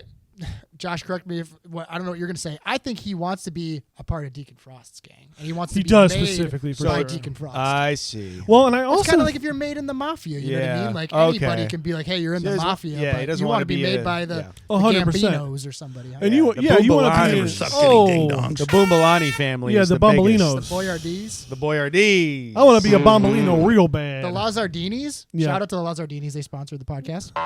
Oh, the lasagna Dinis. Oh, lasagna Dinis. Hey, it's okay. It's a tough name. Fucking goddamn it! I'm not good with Italians. But it's like, I think I do think they like, it's tough because like, it doesn't, no one, I feel like in all vampire media, they really don't call out like what the difference is because I think if they, this is how I have always thought about it. I think if they straight up kill the person by eating them, by like draining their blood, that person dies and doesn't become a vampire. I think to turn someone, you just like bite them and like drain a little bit of their blood and like infect them, but keep them alive. So then they later become a vampire. So I think it's like an intentional thing. Well, that would make sense if later we don't see the coroner who clearly got But they talk about that though. But his whole head, they do talk about his situation. They say that like it doesn't really happen all the time, but not everybody they turns turn into a vampire. zombie. Sometimes they turn into like a freak zombie that'll eat anything. And like with Karen, Quinn obviously didn't want to make her a vampire, but I think he was like trying to kill her, or just was like trying to get out of there and was like he needed the blood. So I think like I think he needed the blood to regenerate. And I think in her case it's just like fucking sucks to be you. You're gonna be a vampire now, even though being a vampire seems pretty rad. Yeah. Not gonna lie. So Karen gets pissy. She's like, Blade, you used me as bait. And he just goes, get over it. That's alpha male shit, dude. Absolutely. This is where we find out that the familiars are basically, like I said, the prison bitches of, like when you're in prison. Blade robs the cop, and then Karen's like, what the hell, you're robbing him? And he's like, how do you think we fund this fucking operation, lady? We're not funded by anybody. We have to steal shit. And I mean, I was thinking about this too. That kind of makes sense because like if they stole silver jewelry or whatever, they'd melt it down and make all their silver shit too. And he pays for the serum with like a bag full of watches. Yeah. Which is pretty cool. So there's a scene here where Blade essentially wants to kill this cop in the middle of the day. Of the day. Oh my God! When he's beating the cop outside, and she pushes him away, and he's unable to fire a round off at him. And Blade delivers a really, really cool monologue here, where I was like, "Holy shit, dude!" Oh, sorry, the metal monologue is not here, so we'll just fire off a gun. And anyway, but he delivers this awesome monologue where he's talking to her about what's really going on outside in the world, and he's like, "And you need to learn how to pull the trigger." It was fucking awesome. Yeah, he literally does this like open fire in this crowded street, and the guy's like, "They're gonna suck you dry" or something like that. And he's like, "Oh, suck me, suck this." Yeah. And he's like, puts the gun awesome. in his face. Yeah. It's rad.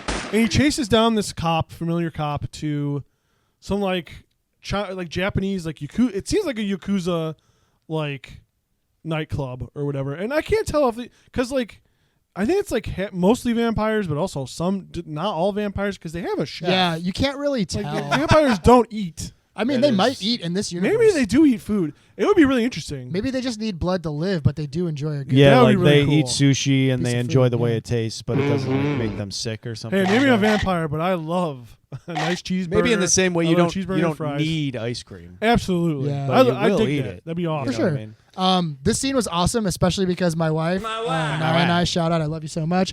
We went to Japan this Borat year. today. Oh my God. I was. I thought you were Ron Berg. No. Well, it's the same movie. It is the same movie. It's the same Wait, movie. what? They meet in the middle. Yeah. This Yeah, the club Anchorman. scene with all the Yakuza members in it, and like Yeah. the two, I don't know what they are, like pop stars, like dancing and singing. Yeah. In the, Yeah, the weird like this is like a lot of bars I saw in Japan, and it kind of Hell brought yeah. me back. And it's shot really, really cool. This reminds Okay. me a lot of old Yakuza crime movies from the 60s. Yeah, and for sure. 70s. I do want to say a couple things. One, when Blade shows up, the guy's like, "Do you have a reservation?" And I was like, "How do you not know who he is? You would think He's like, got the to be vampire public community- enemy number one." Yeah, for Yeah, fucking but I mean, vampires. like also, dude, there's a lot of stupid fucking people. Especially. I guess if you're about, maybe he wasn't, but he did say he was a vampire, so he would know. So I don't. That's what I'm saying. I don't know. Maybe he's the maybe he's doorman was new. a I don't know. vampire? Yeah. Maybe he said they just, everybody in he the just frame. got turned. Maybe. He said everybody in the frame, even the hooker, is what he said. Shit. Yeah, So he was like- able. I mean, he knows what he's doing. Blade's been doing this a long time. He knows all their hideouts. He knows everybody. He knows who the vampires are. He sees the hieroglyphs on the walls Yeah, and for stuff, sure. and knows that's where they're going. I feel like the doorman was like, you know what? If Blade comes here, I'm not gonna fucking puss out. I'm gonna be like, who are you? Yeah. I'm gonna pretend like I don't know him. He's gonna fucking like be. Well, so he's mad. like, I'm the doorman. My job is to ask if people have reservations, and Yeah. I'm gonna do it. I gotta That's do the my only job. thing. As somebody who was a doorman at some point, that's about the extent of my ability. I mean, hey, And then dude, when they say no, I let him in anyway. you got a list of people. They're either on it or they're not. You don't know what their names are. You don't know what they look like. Are you on the list? Do you have a reservation?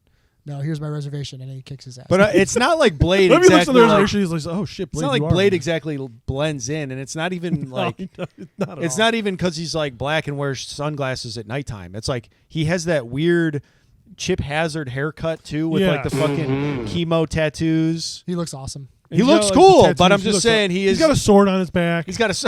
Like, he's he got came with a buckles sword. everywhere. Yeah, he's he's just full walking tactical, in. dude. Like black leather tactical. And he gear. doesn't give a shit, which is why he's so cool. Yeah, he He is is like fucking sick. sells he it does, so fucking He weirdly hard. does like most of the time in action movies. Blade does get his ass kicked a little bit in this movie. So like, Sure it's not, does. It's not 100% this, but like one of the things, in my opinion, that you don't want to do in an action movie is like have your character be like unstoppable and just like always right all the time. Like Steven Seagal does it, and like it works for like 2 movies, and then it sucks. Yeah, because it's like you want your character to be like you want to connect with them, and then the best way to do this is by having them getting their ass kicked. But like Blade really walks that line because Blade is like almost always right, and there's never really anybody that you're like, oh, they're gonna fucking kill Blade. And he's like, it works. It's awesome, this movie, because you're just like, Blade is, oh, dude, these guys are fucked. Blade's there. Yeah. Like, it rules. So is this where he sees all the paper like glyphs and everything? No, Yes. this. Oh yeah, this is the part. It Yeah, is. Yeah. So he gets jumped. He gets his ass kicked. What's he? Quinn? Cornrow Quinn? Yes, but we first, don't see Quinn yet. He walks through the data center, and we get our big reveal of the next character in this movie. That's pretty cool. And I brought the wrong board here. Stay tuned, folks. This is Hold gonna be. This on. payoff's gonna be huge.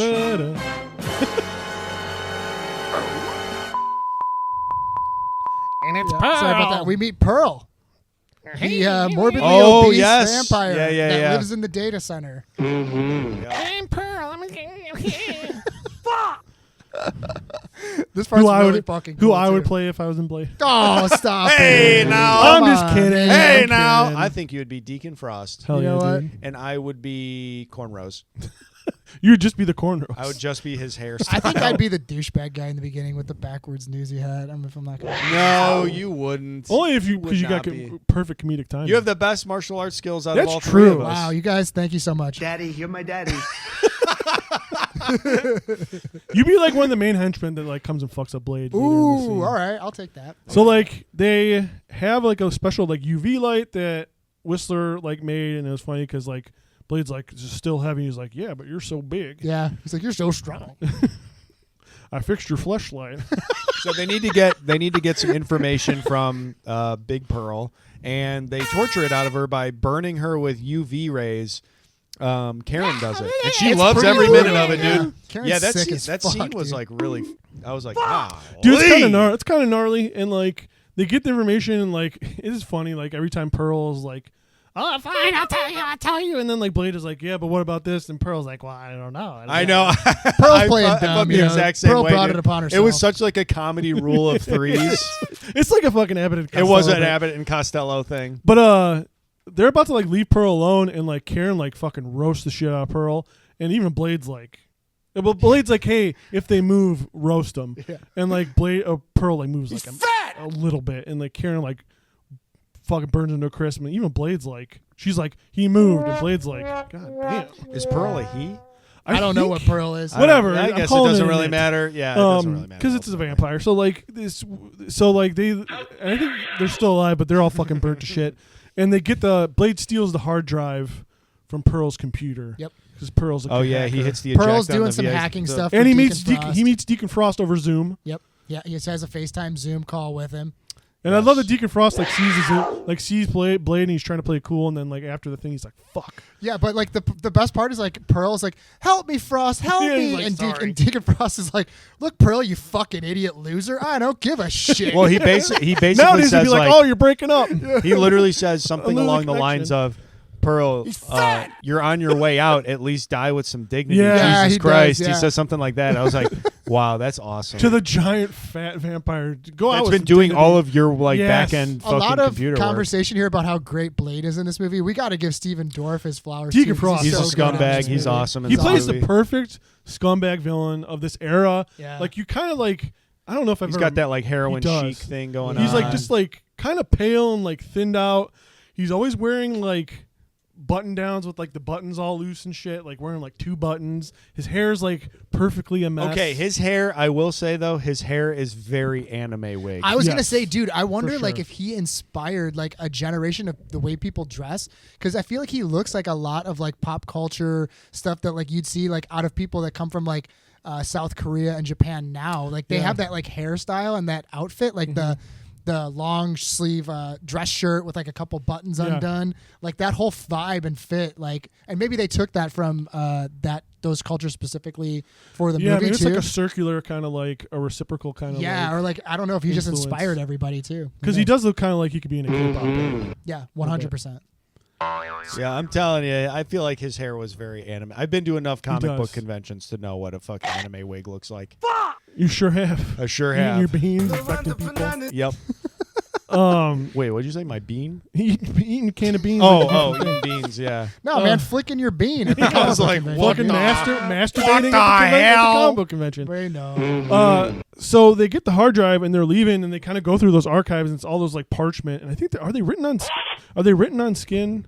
No, or is it just I don't know like if it's they're written in skin. blood. There's definitely a part where Whistler's like, okay, so like they go through the archive, right? yeah.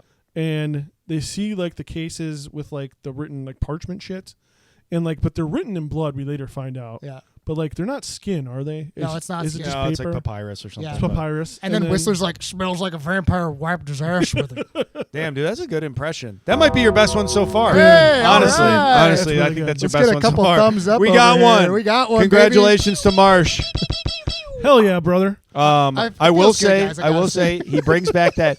So there's a whole room, okay, Right. of the glass like big paper shits, and then Blade gets his ass kicked, and then blah blah blah, and then he saves, and then what's his name, Whistler saves him, and then I was okay. Whisper? Oh, wait, hold on. Okay, I gotta be honest with you guys. Blade, I'm Whisper, your best friend. Hey. He's just hey. You didn't bar your secret. It's Whisper. I've come to save you, Blade. Hey, Blade, I've come to save you. It's Joe Exotic. I will say, What if Joe Exotic was Whistler? I felt like dude? I was getting. And what I if? felt like I was getting sick last night as I texted you guys, and I was definitely like falling in and out of consciousness while watching this movie. So I probably missed a couple of things, which is so very unlike me. So Yeah. this is kind of the We're first not time. constantly asking This is what this is the first time that's happened They're- where I've forgotten something from the movie. They're in the paper room. We find out that's the Vampire Bible. It's got a cool name to it, too.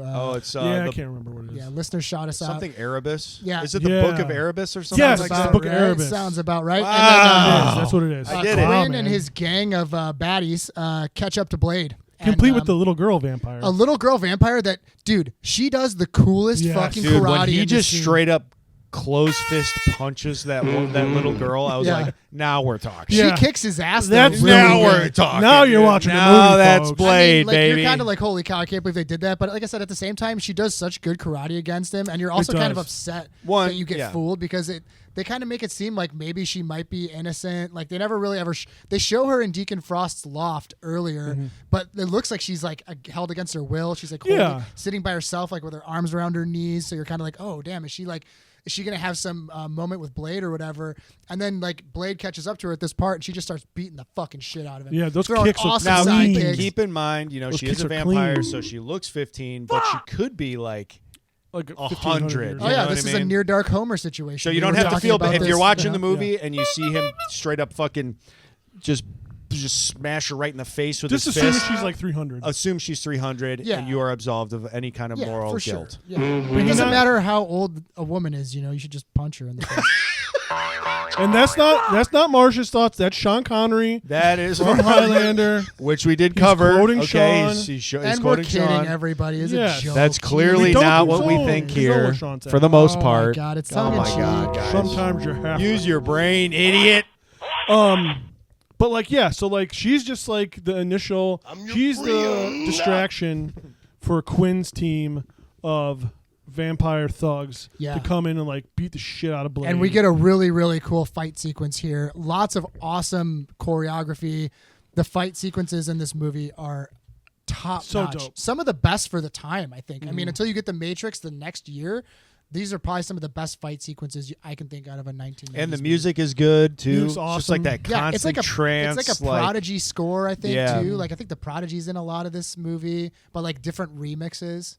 just really sharing a lot with like I know the Matrix comes out afterwards, but like in those aspects of like highlighting the martial arts with like the electric music, like it really is like they're really kindred kind of like movies. Even though like I mean the Matrix is way more serious. Like this movie is obviously more fun, but like the Matrix is like they're really like when you pointed that out today, Marsha, I'm like, it makes all the sense in the world, but like I wouldn't have put that together necessarily because I don't consider them in the same realm. But they are very much like two sides of the same coin. Yeah, for sure. On that, in that way. Yeah, it's hard to not compare the two.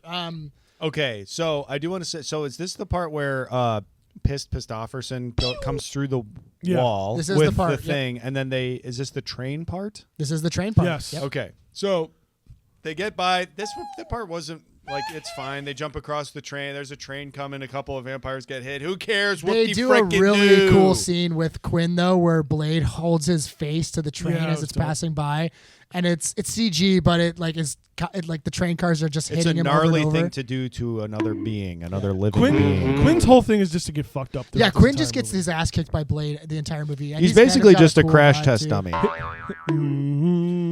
Once there was this queen who got into an accident and got his dick chopped off, but went. Frost, you chopped off my dick this time. I'm gonna spare you. I'm gonna spare the listener me continuing to make a parody of Crash Test Dummies. If you get enough of you listeners to do a Patreon, Tom will do a whole music. I'll do a whole music video. Oh my god, of a Blade parody of Crash Test Dummies. We might just do that anyway. I mean, like I said, We might maximum just do it. effort for minimal listeners. Like, why not, guys? Like, Yeah, you're right. Why What's keeping us from doing it? I did want to highlight before we moved on to like the train thing is Quinn's one like thug or whatever picks up Blade's sword. Oh, this part's great. Yeah. And and the sword has like a defense mechanism where it like pops open and like blades spring out of it, and it cuts off this vampire's hand, and his hand explodes. And Quinn is like, "Geez, you're a fucking maniac. You're awesome. a fuck up, man." Yeah, he's like, "You're such a fuck up, dude." That's honestly, dude. That's And then he exactly mocks how him. He's we like, "I got behave his here. pig sticker." man. That's our friendship, though, dude. Like Tom and I were just tossing my a hand knife around. My hand explodes. Marsh makes fun of me. He thinks it's awesome. He thinks it's radical. Then he does some skateboard tricks, which true. I'm sure he can do. And it's like, you guys are fucking crazy. When I think high energy, high intensity, I think Josh. Hell yeah. Yeah. And when I think skateboarding, I think Josh too. Yeah. You know what? Give me a skateboard right now. I'll do a fucking kickflip. I got to put. Oops, sorry, Actually, I didn't mean that's probably more my vibe. I'm more of a pooper than a skater, Yeah. if I'm being completely real with you. Put it in the next games. Yeah. So they escape. Blade and Karen get away Extreme from Quinn shooting. and the baddies. Whistler kind of gives a bunch of different backstory here, but this is a really cool part.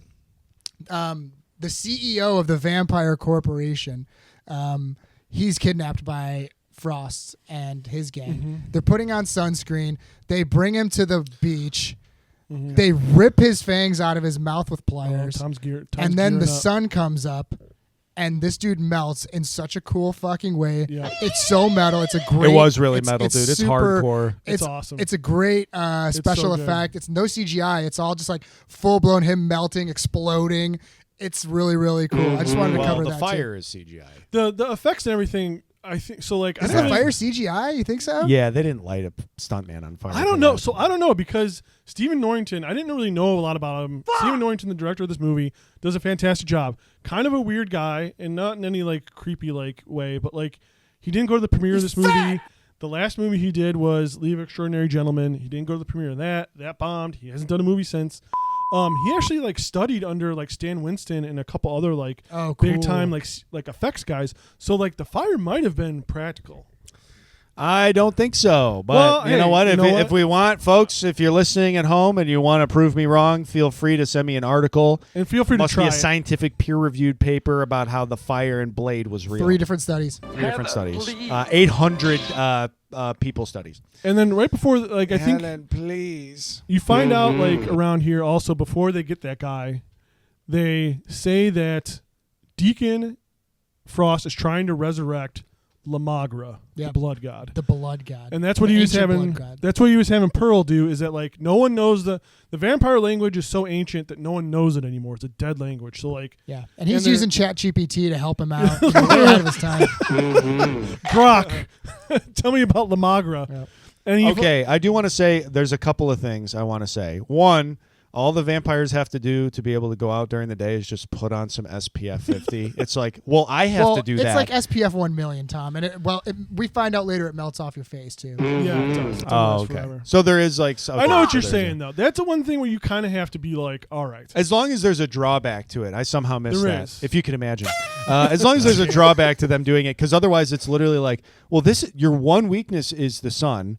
You put on a couple layers of this bad boy, and you're good to go all day long. And you know what? And they also have to put on. If it like affects you in some way, They have to put on the motorcycle helmets too. I think it's like it does do a lot, but like I think like maybe like direct intense sunlight. Yeah, they're like fully covered too in like leather gloves. But then later, I do also want to talk about.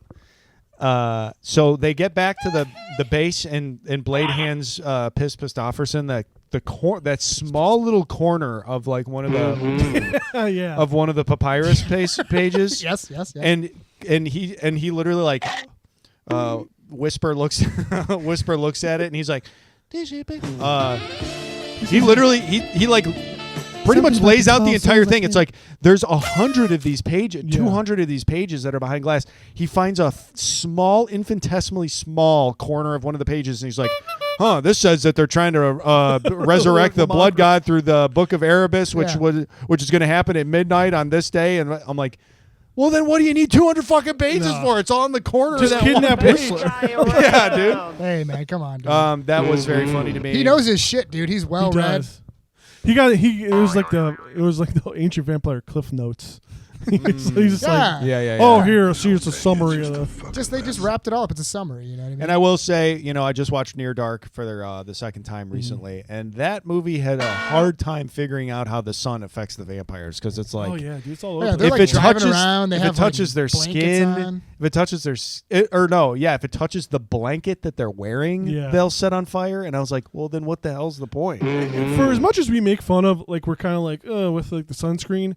We love sunscreen. So if any sunscreen companies out there want to sponsor us, we would love to have you. We'd love to, Coppertone, Banana Boat, whatever. You get a hold of us. We would love to push your shit on the show, because I need sunscreen come summertime. I need sunscreen too. And when I think sunscreen, I think a gun. Yes, gun screen.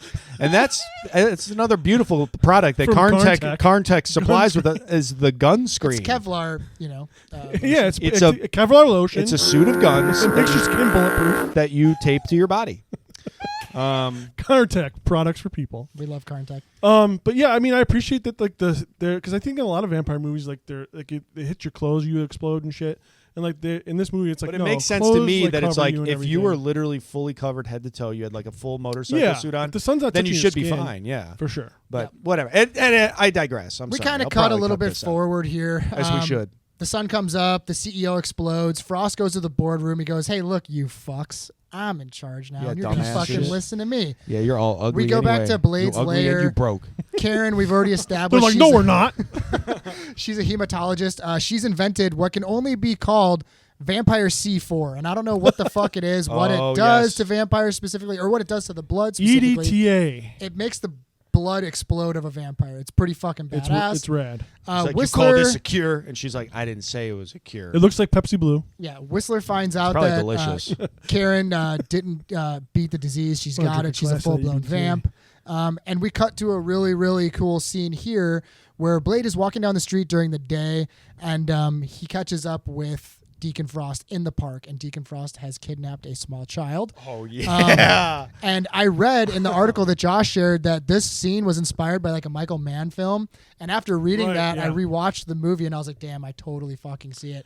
It's really, really cool. Blade and Deacon Frost kind of have this showdown standoff where they're kind of talking really cool back and forth at each other. A lot of cool lines. They're talking real cool. Yeah. Stephen Norrington's like, hey, just forget about all the vampire stuff. Just like talk to each other. Yeah. For like a vampire movie, it's pretty grounded. Yeah. And like Deacon Frost is like really trying to speak to Blade as like, hey man, we're both vampires, dude. For like, sure. Why don't you just come vamp out with us? Like these people, why are you protecting them? They're our food source, dude. Like come join us. And it's awesome. They have a lot of really cool banter back and forth. And then Blade says, Blade actually speaks vampiric to Deacon Frost, kind of like telling him, hey, I know what you're trying to do. I know you're trying to get the blood god. And then Blade goes, Frost, you're nothing to me but another dead vampire. And this is where he pulls out his gun and they have a bullet time moment where Deacon Frost actually like dodges the bullets. Oh yes, yeah. It's super fucking cool. And then Deacon Frost straight up football throws that little girl. He like chucks this 100 little feet. girl across the fucking Just street. And to Blade's, to his point with Blade has a soft spot for humans. He goes to save the little girl from oncoming But I traffic. think he does take like a millisecond to fucking unload a clip. He does shoot. He before does he shoot, goes to save her. He does shoot in a public Into a park. crowd. Yes, a ton at Deacon Frost. It's fucking. He awesome. saves that girl and then he just goes, "Go home." Yeah, tells her to go It's like, home. hell yeah, dude, go home. Not And- like, hey, that was a vampire. It's probably best you. Are you okay? Yeah. None of that. Yeah. What's Go your home. name? Do you need a ride? We Go home, dumbass. We cut back to Can't believe you got fucking the taken by a lair, vampire. and Karen's doing some medical experiments on herself. She kind of tells Whistler like, "Hey, I'm trying this out. I don't know what it's gonna do. Maybe it's gonna cure me, whatever." And it's not we the EDTA though. It's not. It's another thing. 'Cause she's It's like a different thing. Yeah. Because she goes in this thing about how like, because one thing this movie also does, they don't get like overly explicit with it, is they kind of treat vampirism as like a disease. So it's like you're infected with the vampire stuff. So like she's like, and it like they need blood because they can't make their own like iron or some shit like that. So she's like, I'm gonna treat it like sickle cell anemia and like see if this like treatment works. So she essentially makes what she thinks is going to be a vampirism cure. Yep. And she tries it out on herself, but it could also like kill her. So Whistler's like, oh, you don't do that. He's like, "You're just trying that out," and she's like, "I got no other choice. What's gonna happen? I'm gonna turn into a vampire." Yeah, why anyways. not? Fuck it. Like, fuck it. So we actually see Quinn and Deacon Frost break in to Blade and Whistler's lair, dude. Holy fuck. Not good for the team here, dude. They beat the damn dog shit out of They start out of fucking- fucking Whistler, dude. He's like, They whooped "Just that boy's kill me ass." already. He's like, "Oh no, don't do that." Just bite me and get over with already. That's what he says, and he's like, "I'm not gonna fucking bite you." And Deacon's like, do your thing. You're like, what the fuck are they about to do to Yeah, fucking he's Whistler, like, man? "Go do your thing to him," and he's like, "Hell yeah, boss!" Yeah! And then he busts out a skateboard and he does a fucking 360 heel flip. he grinds on And we Whistler. cut. And then Superman starts playing. Yeah. Frost has a bunch of really good bad guy shit. And we get Blade coming back to his house. He sees a dead guy on the ground, and he walks over, and in a chair we see a white sheet just covered in blood, and we see a tape that says "Play Me," and that's covered in blood. And Blade pulls the sheet off, and it's fucking Whistler, dude. And he's like, covered in blood. He's so fucking fucked up, dude. This is fucking gnarly, dude. He's still fucked alive. up. And we find out that Frost took Karen. Whistler tells Blade Frost is trying to trigger a vampire apocalypse by resurrecting a vampire god La Magra and needs your blood. You're Blood the of the chosen Daywalker. one. You're the chosen one. And he basically is like, he reveals the entire plot of what's going on here to Blade, and he goes, "Finish me off. Give me your gun." Yeah. He's like, I can't do it. And he's like, give me your gun. Yeah, Blade doesn't want to kill him. He hands his really, really cool modded gun to Whistler, and we get a cut where Blade's walking off, and you just hear the gunshot in the background. And the gunshot drop is not queued up, everybody, so give me a second. All Unbelievable, we hear dude. is- Unbelievable. I was like, oh, dude, he's got it. Yeah, I was like, not only does he have one, he has like 7. You guys are just like in your head. I'm just like, it's like Varsity Blues, and like I'm always about to throw the touchdown pass. And it's like, there goes my hero with the drop, gonna hit it. and I just never Gonna nail get it. it right. Oh. But it's kind of the charm of the show too, everybody. So yeah, Whistler takes his own life, and this sets Blade fucking He goes nuts. off. And we get a really should, fucking dude. That's badass his sequence buddy. here. I want to talk about this sequence. it's It dope. fucking lit me up. It made me want to do push-ups. We get like a glimpse of like where Blade lives, like his room. And in his room is like a shitty bed, a shrine, a bunch of like laboratory equipment, and then a pegboard filled with guns and his sword, and then like a cool flower. That is all it takes to be happy as a man. I mean, that that's- would be my ideal bedroom. I'm about to say, Tom, I will feel like say- this is like what you want your bedroom to This look is like. exactly what I want my bedroom to look like. But I do want a good bed. That's my thing. I don't want to be sleeping on a shitty spring mattress. I want a real bed. I want a real memory foam mattress. Continue. Yeah. Sorry. I love this Contact fucking room. mattresses. I was like, this is amazing. But he's kind of gearing up. He's like, I'm gonna kill these motherfuckers, dude. Like, they Dude. took Whistler away from me. They kidnapped Karen. I'm gonna fucking kill Deacon Frost. I hate this motherfucker so much. I'm so mad at Deacon Frost. Blade I makes hate some that silver guy. bullets. He's meditating in front of his shrine. He makes some darts out of Karen's previously mentioned Right. C4 for vampires. Mhm. He loads up his stakes. His eyes are open. He pulls his plant and he cuts the roots off the plant. And then we get like kind of cut to the next scene. Why does he do that? I think it's because he's like, I don't know the significance of his plant, or what it really is. It might be a vampire plant. I don't know. But cutting the roots off of it, I mean, maybe he's like, I'm going to kill this at the source. Yeah. So it's a innuendo there. So I looked it up, and Okay, hell yeah, hit it. it's like a hybrid plant. It's like a plant. It's like two plants like together. It's like a hybrid.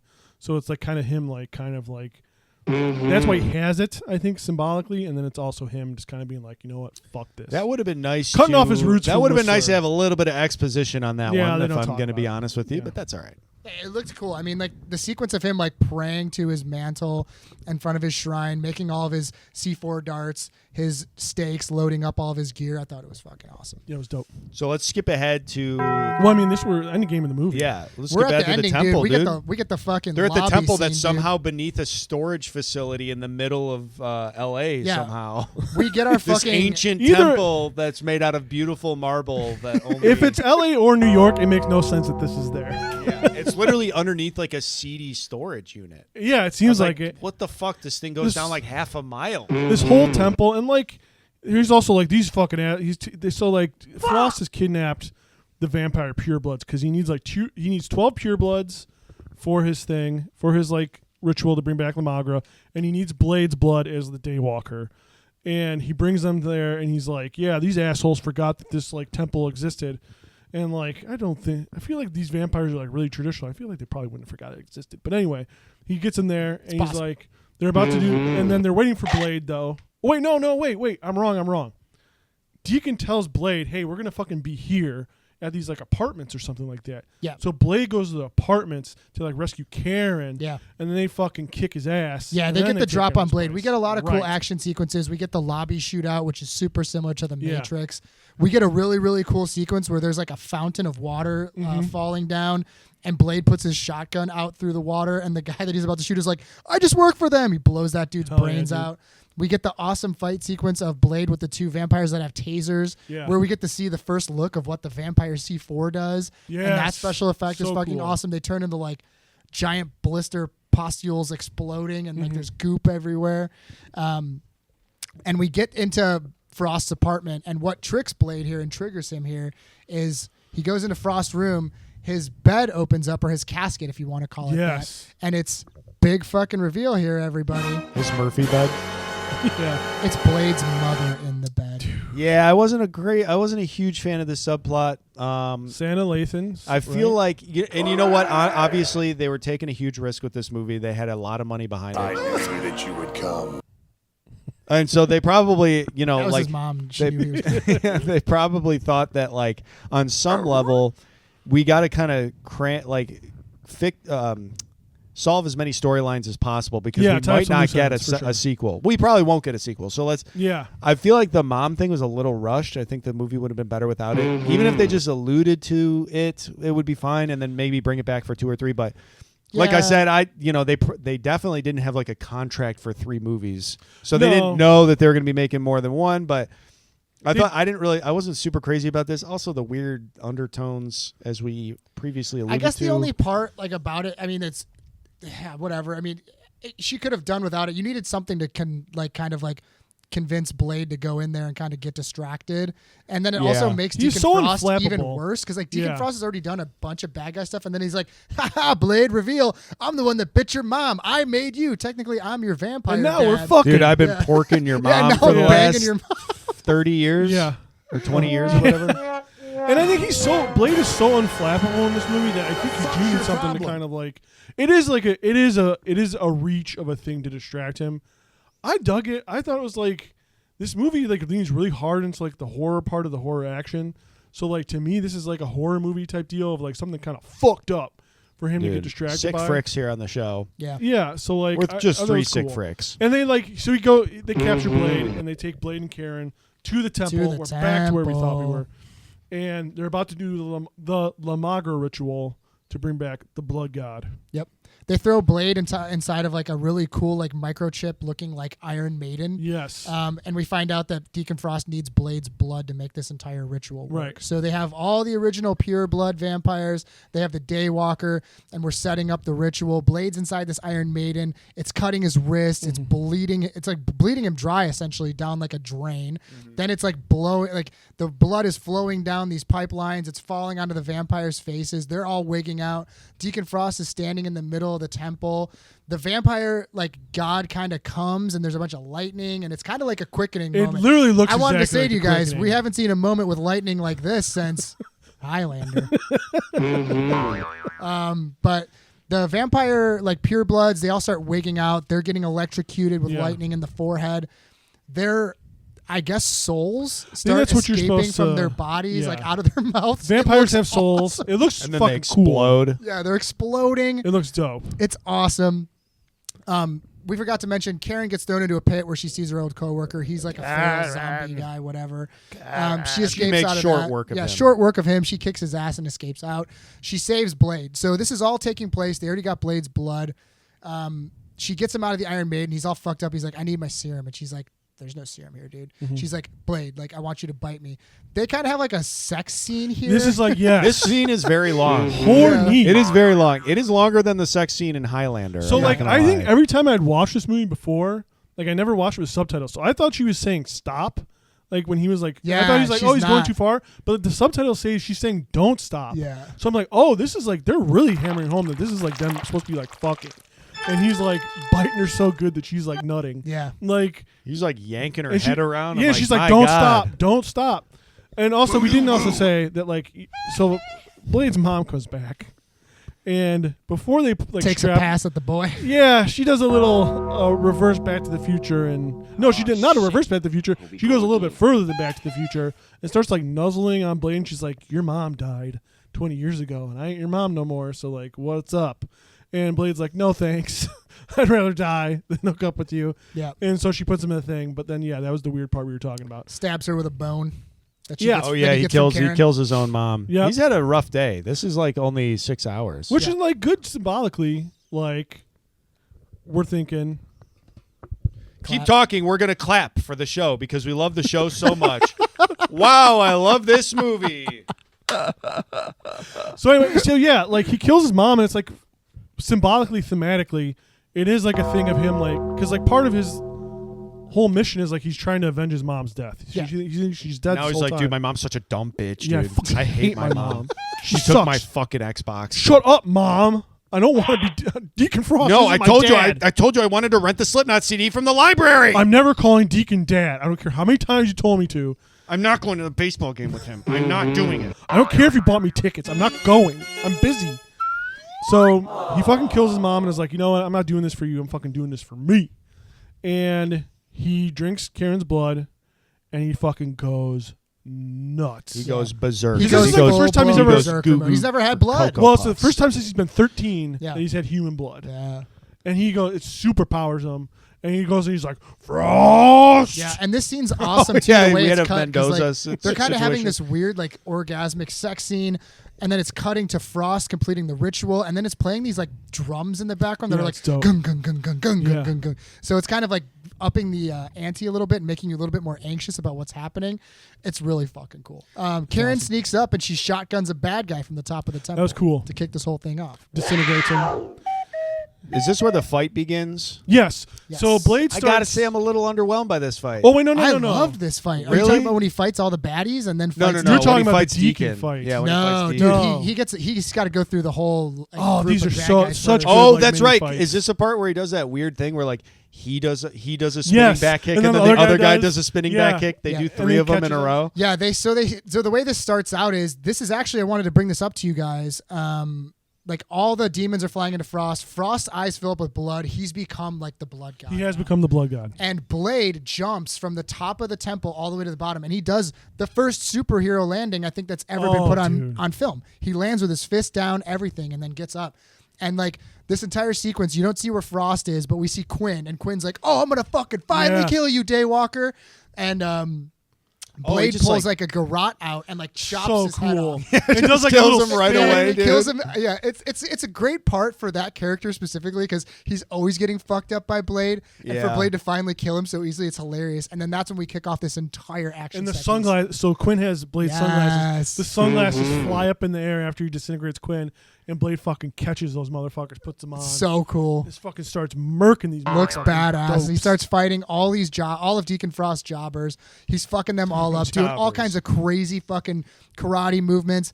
The choreography for the fights in this movie, maybe the pretty best great. we've done in any of the movies we've watched. I think it's got to be the best fight choreography. I'm thinking better than Day of Reckoning. I mean, I'd say me personally, and just in my opinion, yes, I'm going to say yes. I would agree. You know what? I'll give that to you. The only reason I'm saying Day of Reckoning because like that movie is like built around those fucking fight scenes. Yeah. But yeah, it's Day of I'm gonna not be- saying that's you're wrong tough. though. That's I'm tough. not saying you're wrong though. Day of Reckoning does a more modernized thing where they use like the MMA fights, which I Yeah. think is a little bit easier to make it It's look not as cooler. stylized. It's not as stylized. Right. This is like full blown kung fu karate stylized. We're on You're right. wires. Like I think that's a little bit harder to pull off. This is hero karate. Yeah. This is karate in the best way possible to make the most of Wesley Snipes' like aura and like how cool he is. Oh, yeah. It's all moves to make him look fucking dope, and he is so sick at this. This is strip The mall way karate his at its arms best. move, Dude, I love strip mall karate. hell yes, dude. Folks, nothing better than a little bit of that. We're talking Steven Seagal Aikido seminar. Damn, Japan. son, where'd you find? That's what we're talking about here. Yes, sir, baby. He's just fucking, and Blade just like fucks all these guys up Yeah. hardcore. It's It's hard to pick awesome. out a best part. My favorite part of this fight sequence is he rips a dude's throat out, and Yeah. then 2 seconds later he throws the throat. in I the face saw of the that. other I was guy. like, Throw to the dude, guy. that's and then pretty. just like kicks that's him in the pretty grim. chest. It's awesome. Yeah, that It's shit was awesome. He's like punching the dude, and I think it's like the last dude he fights. He's punching the shit out of the dude, and the dude's like kind of wobbling on his feet, and then he just takes his head and just like pushes him down. Like, Yeah. fuck you. Karen gets a cool part here where she's fighting Mercury, and they kind of meet at the top, and she shoots the garlic mace into Mercury's Yeah, mouth, kills and her. Mercury's head explodes into goop. It was awesome. It's awesome. Yeah. Lots of goop, guys. We were born in the goop, Why am I and they die in drippings the with goop, goo? and that's how this movie pretty much From goop works. to the grave, Yeah, brother. from goop to grave. Blade gets his sword back, and it's a really, really awesome stylized sequence where Tom already showed it to us earlier. Where he's kind of standing with his back to everybody. He does a cool move with his sword, and he's kind of facing away from Deacon Frost. And this is where we get the Deacon Frost sword fight with Blade. Which was a little underwhelming. I thought that this could have used a little bit more. It literally is like by the time the part that was cool is when he cuts him in half, like right off rip, and he like extends. You see all the blood, and then he just like comes back and like regenerates. reforms. That part was cool, but then he just like the whole time he's trying to get the blue vials full of the exploding serum so that he can use that because obviously his sword's not going to work and his gun's not going to work. So he's trying to get this blue serum, and eventually he just gets it, and then he fucking roundhouse kicks like 6 of these vials. Dude, you are underselling this. No, Yes, I'm you not are, dude. underselling it. That's Marsh, exactly what happens. He's fighting, and he's fighting Deacon Frost, and Deacon kind of gets the upper hand, and they're like kind of sword fighting, and then Blade like seemingly like misses, and then throws his sword like over his head, into the stone, and then like The Deacon trigger Frost is open, like he, fuck? yeah. This and is the awesome. trigger opens and it knocks the shit loose, and he like grabs it behind his back. Yeah. Deacon Frost is like, "Your serum, that's not gonna help you." And then he fucking is like shooting darts at fucking Deacon Yeah, it's Frost. badass. It's badass. I'm It's not super cool. saying that his death was lame. I'm just saying the fight was underwhelming. I think it's pretty cool. I like when like Blade chops off his arm and he's like, okay, cool. Now I'm gonna chop this motherfucker in half. He regenerates, and then Blade's like, what the fuck? Then he goes full blown like fruit ninja on him, like fucking chopping him up like a sushi chef, and like you see like pieces of him flying everywhere and nothing's happening. And that's when he's kind of like, well, I don't know what the fuck I'm gonna do. Like Josh said, he sees the serum up there. That's his last shot. He knows it's not the serum. It's the vampire EDTA. C4. And the way he throws that all in him, and like I said, the final one, he kicks it, and then it goes right into his forehead. It's awesome. Fucking awesome, dude. I was like, holy shit, brother. I will say though, you might feel that way because this was a reshoot. So, Oh, damn. originally in one of the articles, I wish I probably should. No, I'm not gonna fucking shout out the articles. Fuck that. Yeah, fuck you, articles. I'm not gonna Love name the the actual articles, articles. though. Yeah, we They don't were read. awesome. We don't read articles here. No, I fucking put them through ChatGPT and I listen to those motherfuckers. I have it, and then I put it through the Joe Rogan voice filter. I don't read. I don't wash my ass because it's gay. There's literally dudes who do not do that. It's disgusting. But Yeah, you're looking at one. originally, I'm about to say you kind of smell, man. Originally, it was just supposed to be like Deacon Frost becomes the blood god and becomes like this big like blood tornado. Yeah. And then they like fight for that reason. They like fight that way, but they're like, this is stupid. Yeah, They went the that's not gonna opposite work. way of The Mummy Returns. Yes, absolutely. Interesting. That okay. Good call. That probably would have looked like shit. So Mm-hmm. it's probably better that they did it this way. But he But- explodes, and then Yeah, he that's, explodes. you This is know. where we get the line of this movie, one of the most iconic lines Hell of this movie. yeah. Some motherfuckers are always trying to ice skate uphill. Oh, Fucking awesome. How do you dude. not fucking That's when he blow kicks a the load syringe when into you his do that. forehead. He says that. so cool. And with that, Lamagra is no more. All the vampires at this fucking, except for the coroner, are dead. Ostensibly, the coroner survives.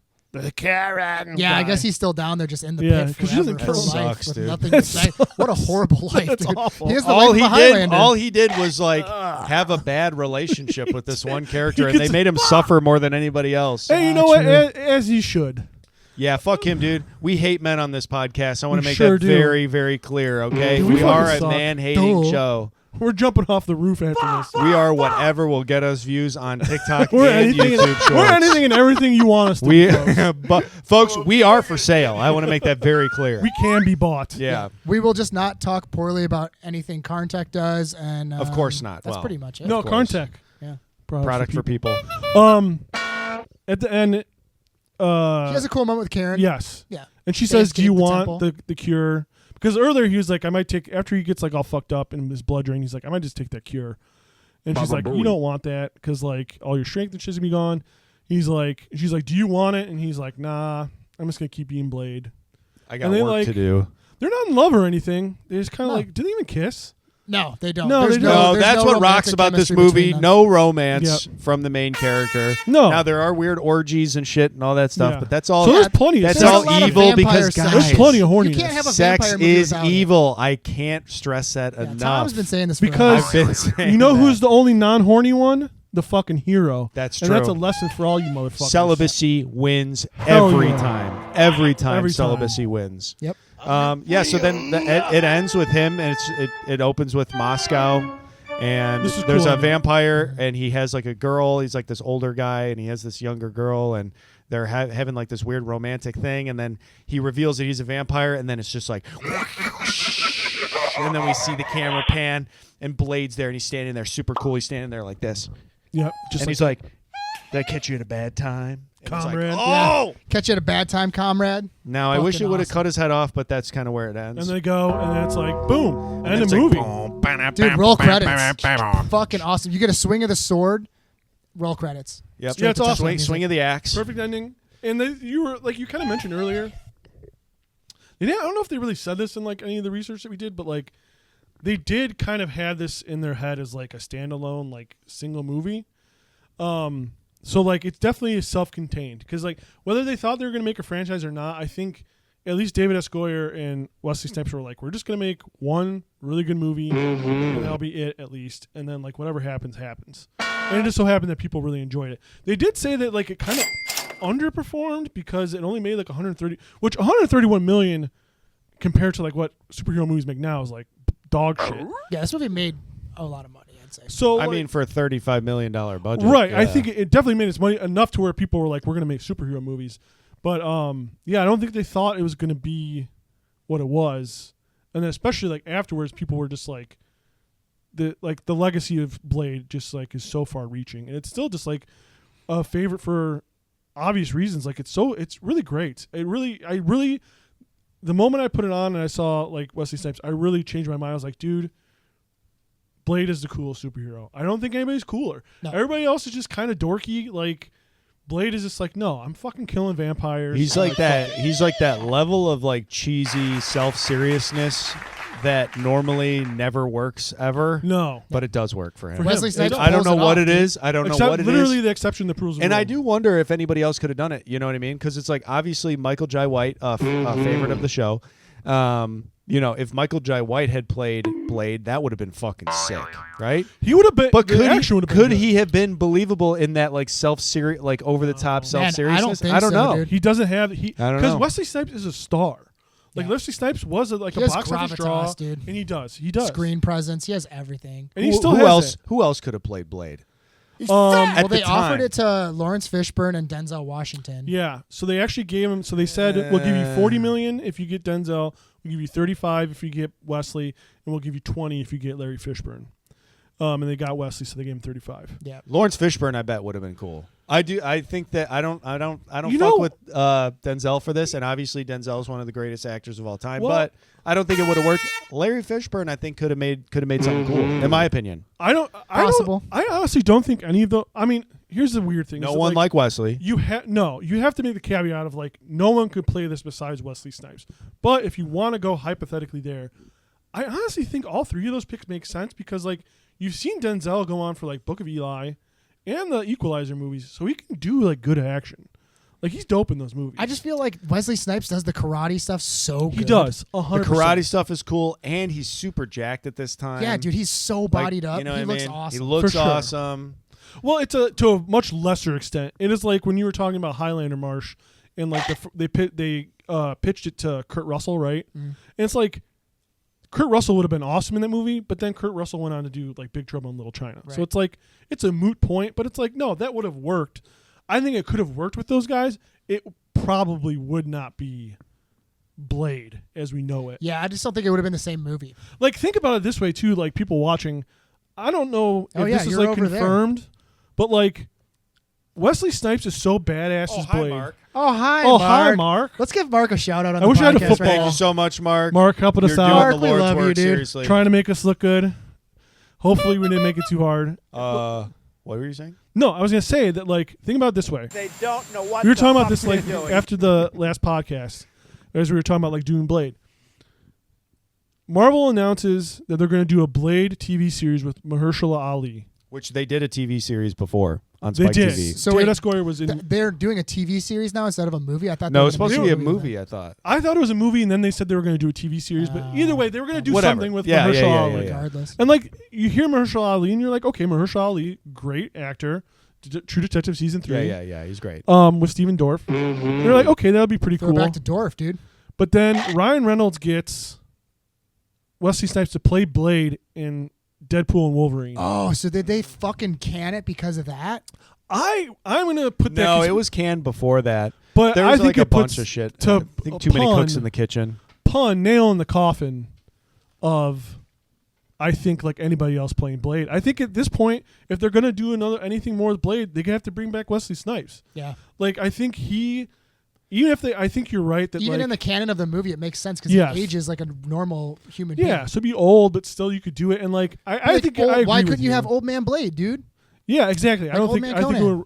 Yeah, Dude, I've been Old Man calling for Wolverine. I've been calling for an Old Man Conan movie for so long. I mean, fuck, last dude, one you he could does. do it. That would last rock. one last one Arnold does before you fucking is like totally done. Yeah. That'd be pretty rad. But I'm saying, like, why couldn't you do Old Man Blade? I think it'd be. It would like, be he could still interesting. like where maybe he's just not as fast anymore or whatever. Right. Like the same way you did the Logan movie. Like, Yeah, Maybe he could be like training his replacement. or something That's like a classic. That. That's a classic plot point for characters who are getting old, actors who are getting old, and like Yeah. people want to see them do Yeah. something. They train like their next, and they get a good read on like if people are receptive to something new or not.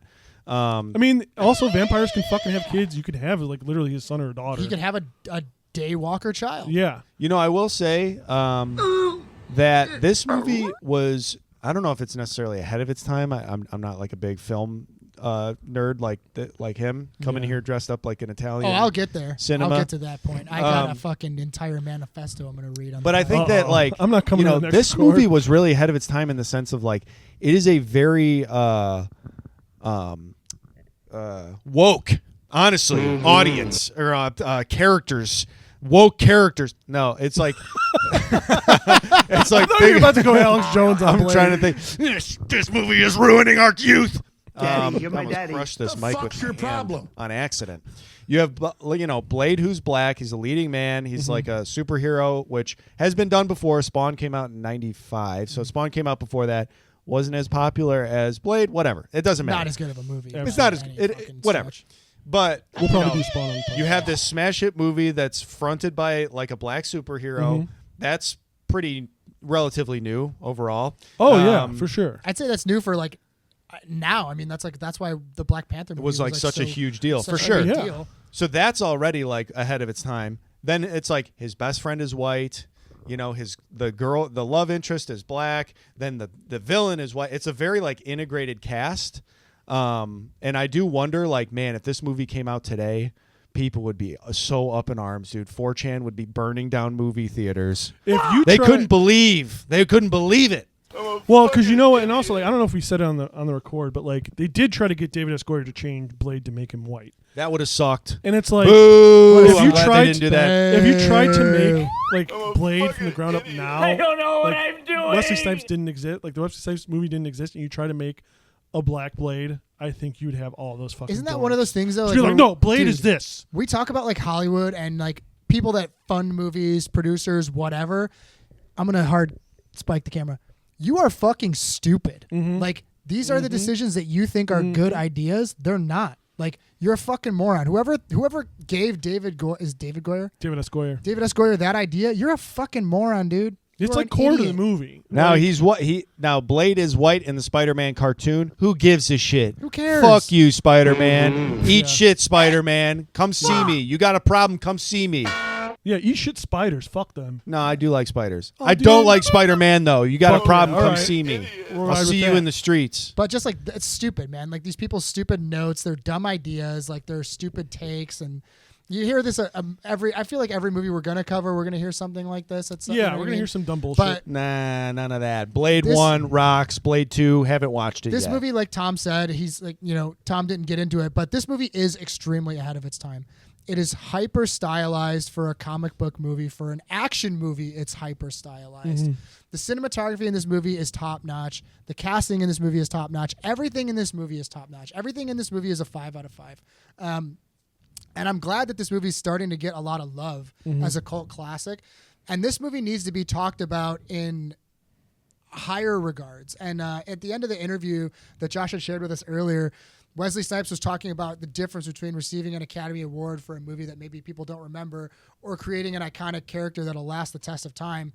He literally did it, man. And Yeah, I mean, he did. If anything, he should get an 100%. Academy Award for this fucking movie because that's how goddamn good he is in it. I mean, like you couldn't tell me that Wesley Snipes as Blade, a character that he created himself. He wasn't playing a biopic. There was no source material. There's nothing for him to invent this character aside from a couple of cartoons in a comic book, right? Yeah. And he created an entire character, an entire premise, an entire series of movies, blew everybody's minds. I can't say enough good things about this movie from the way it's written, the way it's directed. Every choice in it's amazing. 5 out of 5 on the vibes. 5 out of 5 on the fucking everything. And also, I'm just going to spike one more time. This movie got bad reviews. It You did. guys can fucking Yeah. believe that. It got bad reviews. I can believe it. You are all fucking stupid people. You are dumb. You're are lame. so dumb. And like also, just to make, because I guess I'm going manifesto right now, guys. Oh, God, fucking go! Like we God talked that's not about real. with Hansel and Gretel Witch Hunters. Give movies chances and let movies have some time to breathe. Sometimes for movies sure. are fine wine, dude, and you got to let them air out for a little bit. Sometimes they got to go in the cellar and chill for a decade, and then you revisit and you're like, holy shit, we didn't know how good we had it. We didn't know what we watched at the time. Like, don't listen to critics. Don't listen to people on TikTok. Listen to us. We are right. Yeah, we are We right. are right. Listen to us. 100%. Listen We to are everything smart. We We say. About are this, smarter about- than almost every critic on earth. And, About this, about other things about to life, wrap we're up, right. my final just thoughts here. The movie's great. This movie was good because David Fincher was literally making 7 Yes. at the time, and this script came forgot across about- his desk and was like, "Hey, New Line, how about you guys throw this to me?" And they're like, "Nah, it's not really for you, dude." No. That's fucking insane to me. That he read the script and was like, "Damn, this is pretty fucking good." And he like apparently In his prime. and he apparently like took the time to go to like a production meeting and like as David Fincher lays out his idea for the whole first act, like he did that of his own volition because he thought the script was like so good and the movie idea was so awesome. Yeah. So if you don't fucking like David Fincher's opinion on this fucking movie, go fuck I yourself. think David Fincher knows He a little knows a bit little more about something about movies I think than he knows you something do. more about movies than you, Roger Ebert, who only gave this 3 out of 4 stars.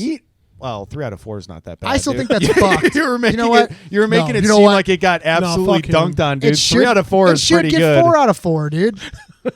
3 should out of 4 is pretty good, though. All right, whatever. I'm not going to. All right, That we is get it. pretty You good. love Roger You- Ebert, Tom. Yeah, dude. God damn. Yeah. I mean, look, I'm just saying he's kind of the voice of a generation. When you think about movie critics, you think about Roger Ebert. He's handsome. That's You wanna neither kiss here him, nor I get it. there, and it has nothing to do with my bias towards Roger Ebert, which I clearly have. Okay, but Those two hunks, Roger Ebert and 59% on Rotten Tomatoes. This movie, by the way. that's ridiculous. That's Audience truly score? crazy. We Approval can't do rating. this No anymore. We way. can't do this anymore. We I got to feel like wrap that this can't up. I'm be about to lose updated. my mind. Oh, let me look up the audience score. That's the Okay, aggregate okay. critic score. I'm I'll not look Who it gives a up. fuck about Tom, critics, dude? Josh, Suck my balls. Let's hear your final thoughts, buddy. Love this movie. It's ahead of its time. It's woke PC garbage. I hate you so much. And also, I love PC woke stuff. Yep. Whatever somebody's willing to pay me to Covering- say, I covering all will the say it. bases. I need to cover all my bases. It's awesome. Wesley Snipes is awesome. The visuals are great. The costumes are fucking sick. Blade looks awesome. His sword is sick as fuck. The fights are super fun. Guys, it's quick. It's not that long, is it? It's pretty long, actually. What It's is it, it's, like 2 it's hours? almost 2 something. hours. Almost 2 hours. Almost 2 Almost hours. 2, okay. Guys, you go to the movies now, it's what, 4 or 5 hours? You're sitting there. There's no intermission. Don't get me Yeah, fucking most started. Guys, movies you're are going like to sit 5 down. This is hours going to now. breeze What the by. You get fuck? yourself an ice Ant-Man cream bar. Quantumania does not need to be 3 hours. Ant-Man Quantumania Is doesn't it need 3 to be hours? a movie. I don't know, but probably. Yeah, but I mean, probably. You get the point, guys. If you like action movies, which I would assume you do if you're listening to this. I hope you do. If you're listening. This movie, If you're listening to this Is there ain't podcast, much you might else. just be a fucking psycho and you've never seen an action movie in your life, too. If you're listening to this podcast because you like us, awesome. but- That's Well, let's be That's realistic. crazy. Maybe you found I'm us in because you're s- on Fur TikTok and we used the wrong Fur Talk. hashtag. That's and true. That's how you Thank you stumbled so upon much, this. Marsh, for getting us on the radar of Fur Talk. I really appreciate that. Thanks for listening. That is my final thoughts. Josh, let's finish it out. I mean, I can't really add too much more to what these guys already said because they kind of said it all. It's like, it's a fucking fantastic movie, and like, it's gonna be really interesting watching 2. In I'm light looking of having forward to watching that, I am too. 2 is because a little spoiler alert. Spoiler alert. 2 is one of my favorite movies. So like, 2 is one of my favorite movies. we'll fucking see. But also, Marsh, I think you'll agree with me. Pretty different movie. Completely different movie, but also this different but the same. Yes, so it's gonna be interesting because I had seen like Blade pretty recently, but I really fucking loved it this past time. So like, it'll be interesting to see number 2 and see if it holds up. I'm pretty excited. All right, you heard it here first, I'm folks. pretty excited. Next week we will be covering Blade 2, and then the week Fuck after yeah. we'll be covering Blade 3. So tune in Get next after us, week. suckheads. Follow us on Instagram and Happy now on- Halloween, everybody. Follow us Yeah. on Fur Talk. Woo! Happy Halloween! Thank you so much for joining, and we will see you next time. Love you. Whores, because that's their inner self. For boys to dress like girls, because that's your inner self. And for the killer to mask everything and stab you.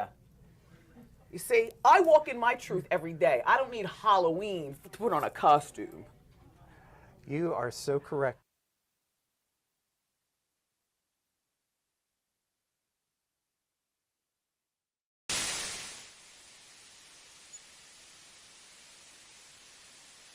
Hello? Hey, who? What's up? Nothing, B. Just watching the game, having a bud. What's up with you? Nothing. Watching the game, having a bud. True. True.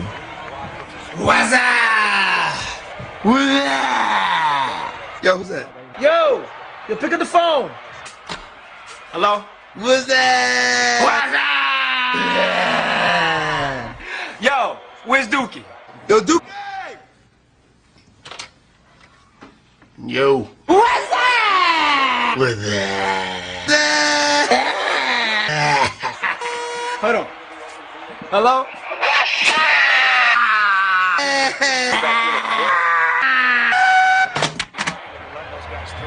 So what's up, B? Watching the game, having a bud. True. True.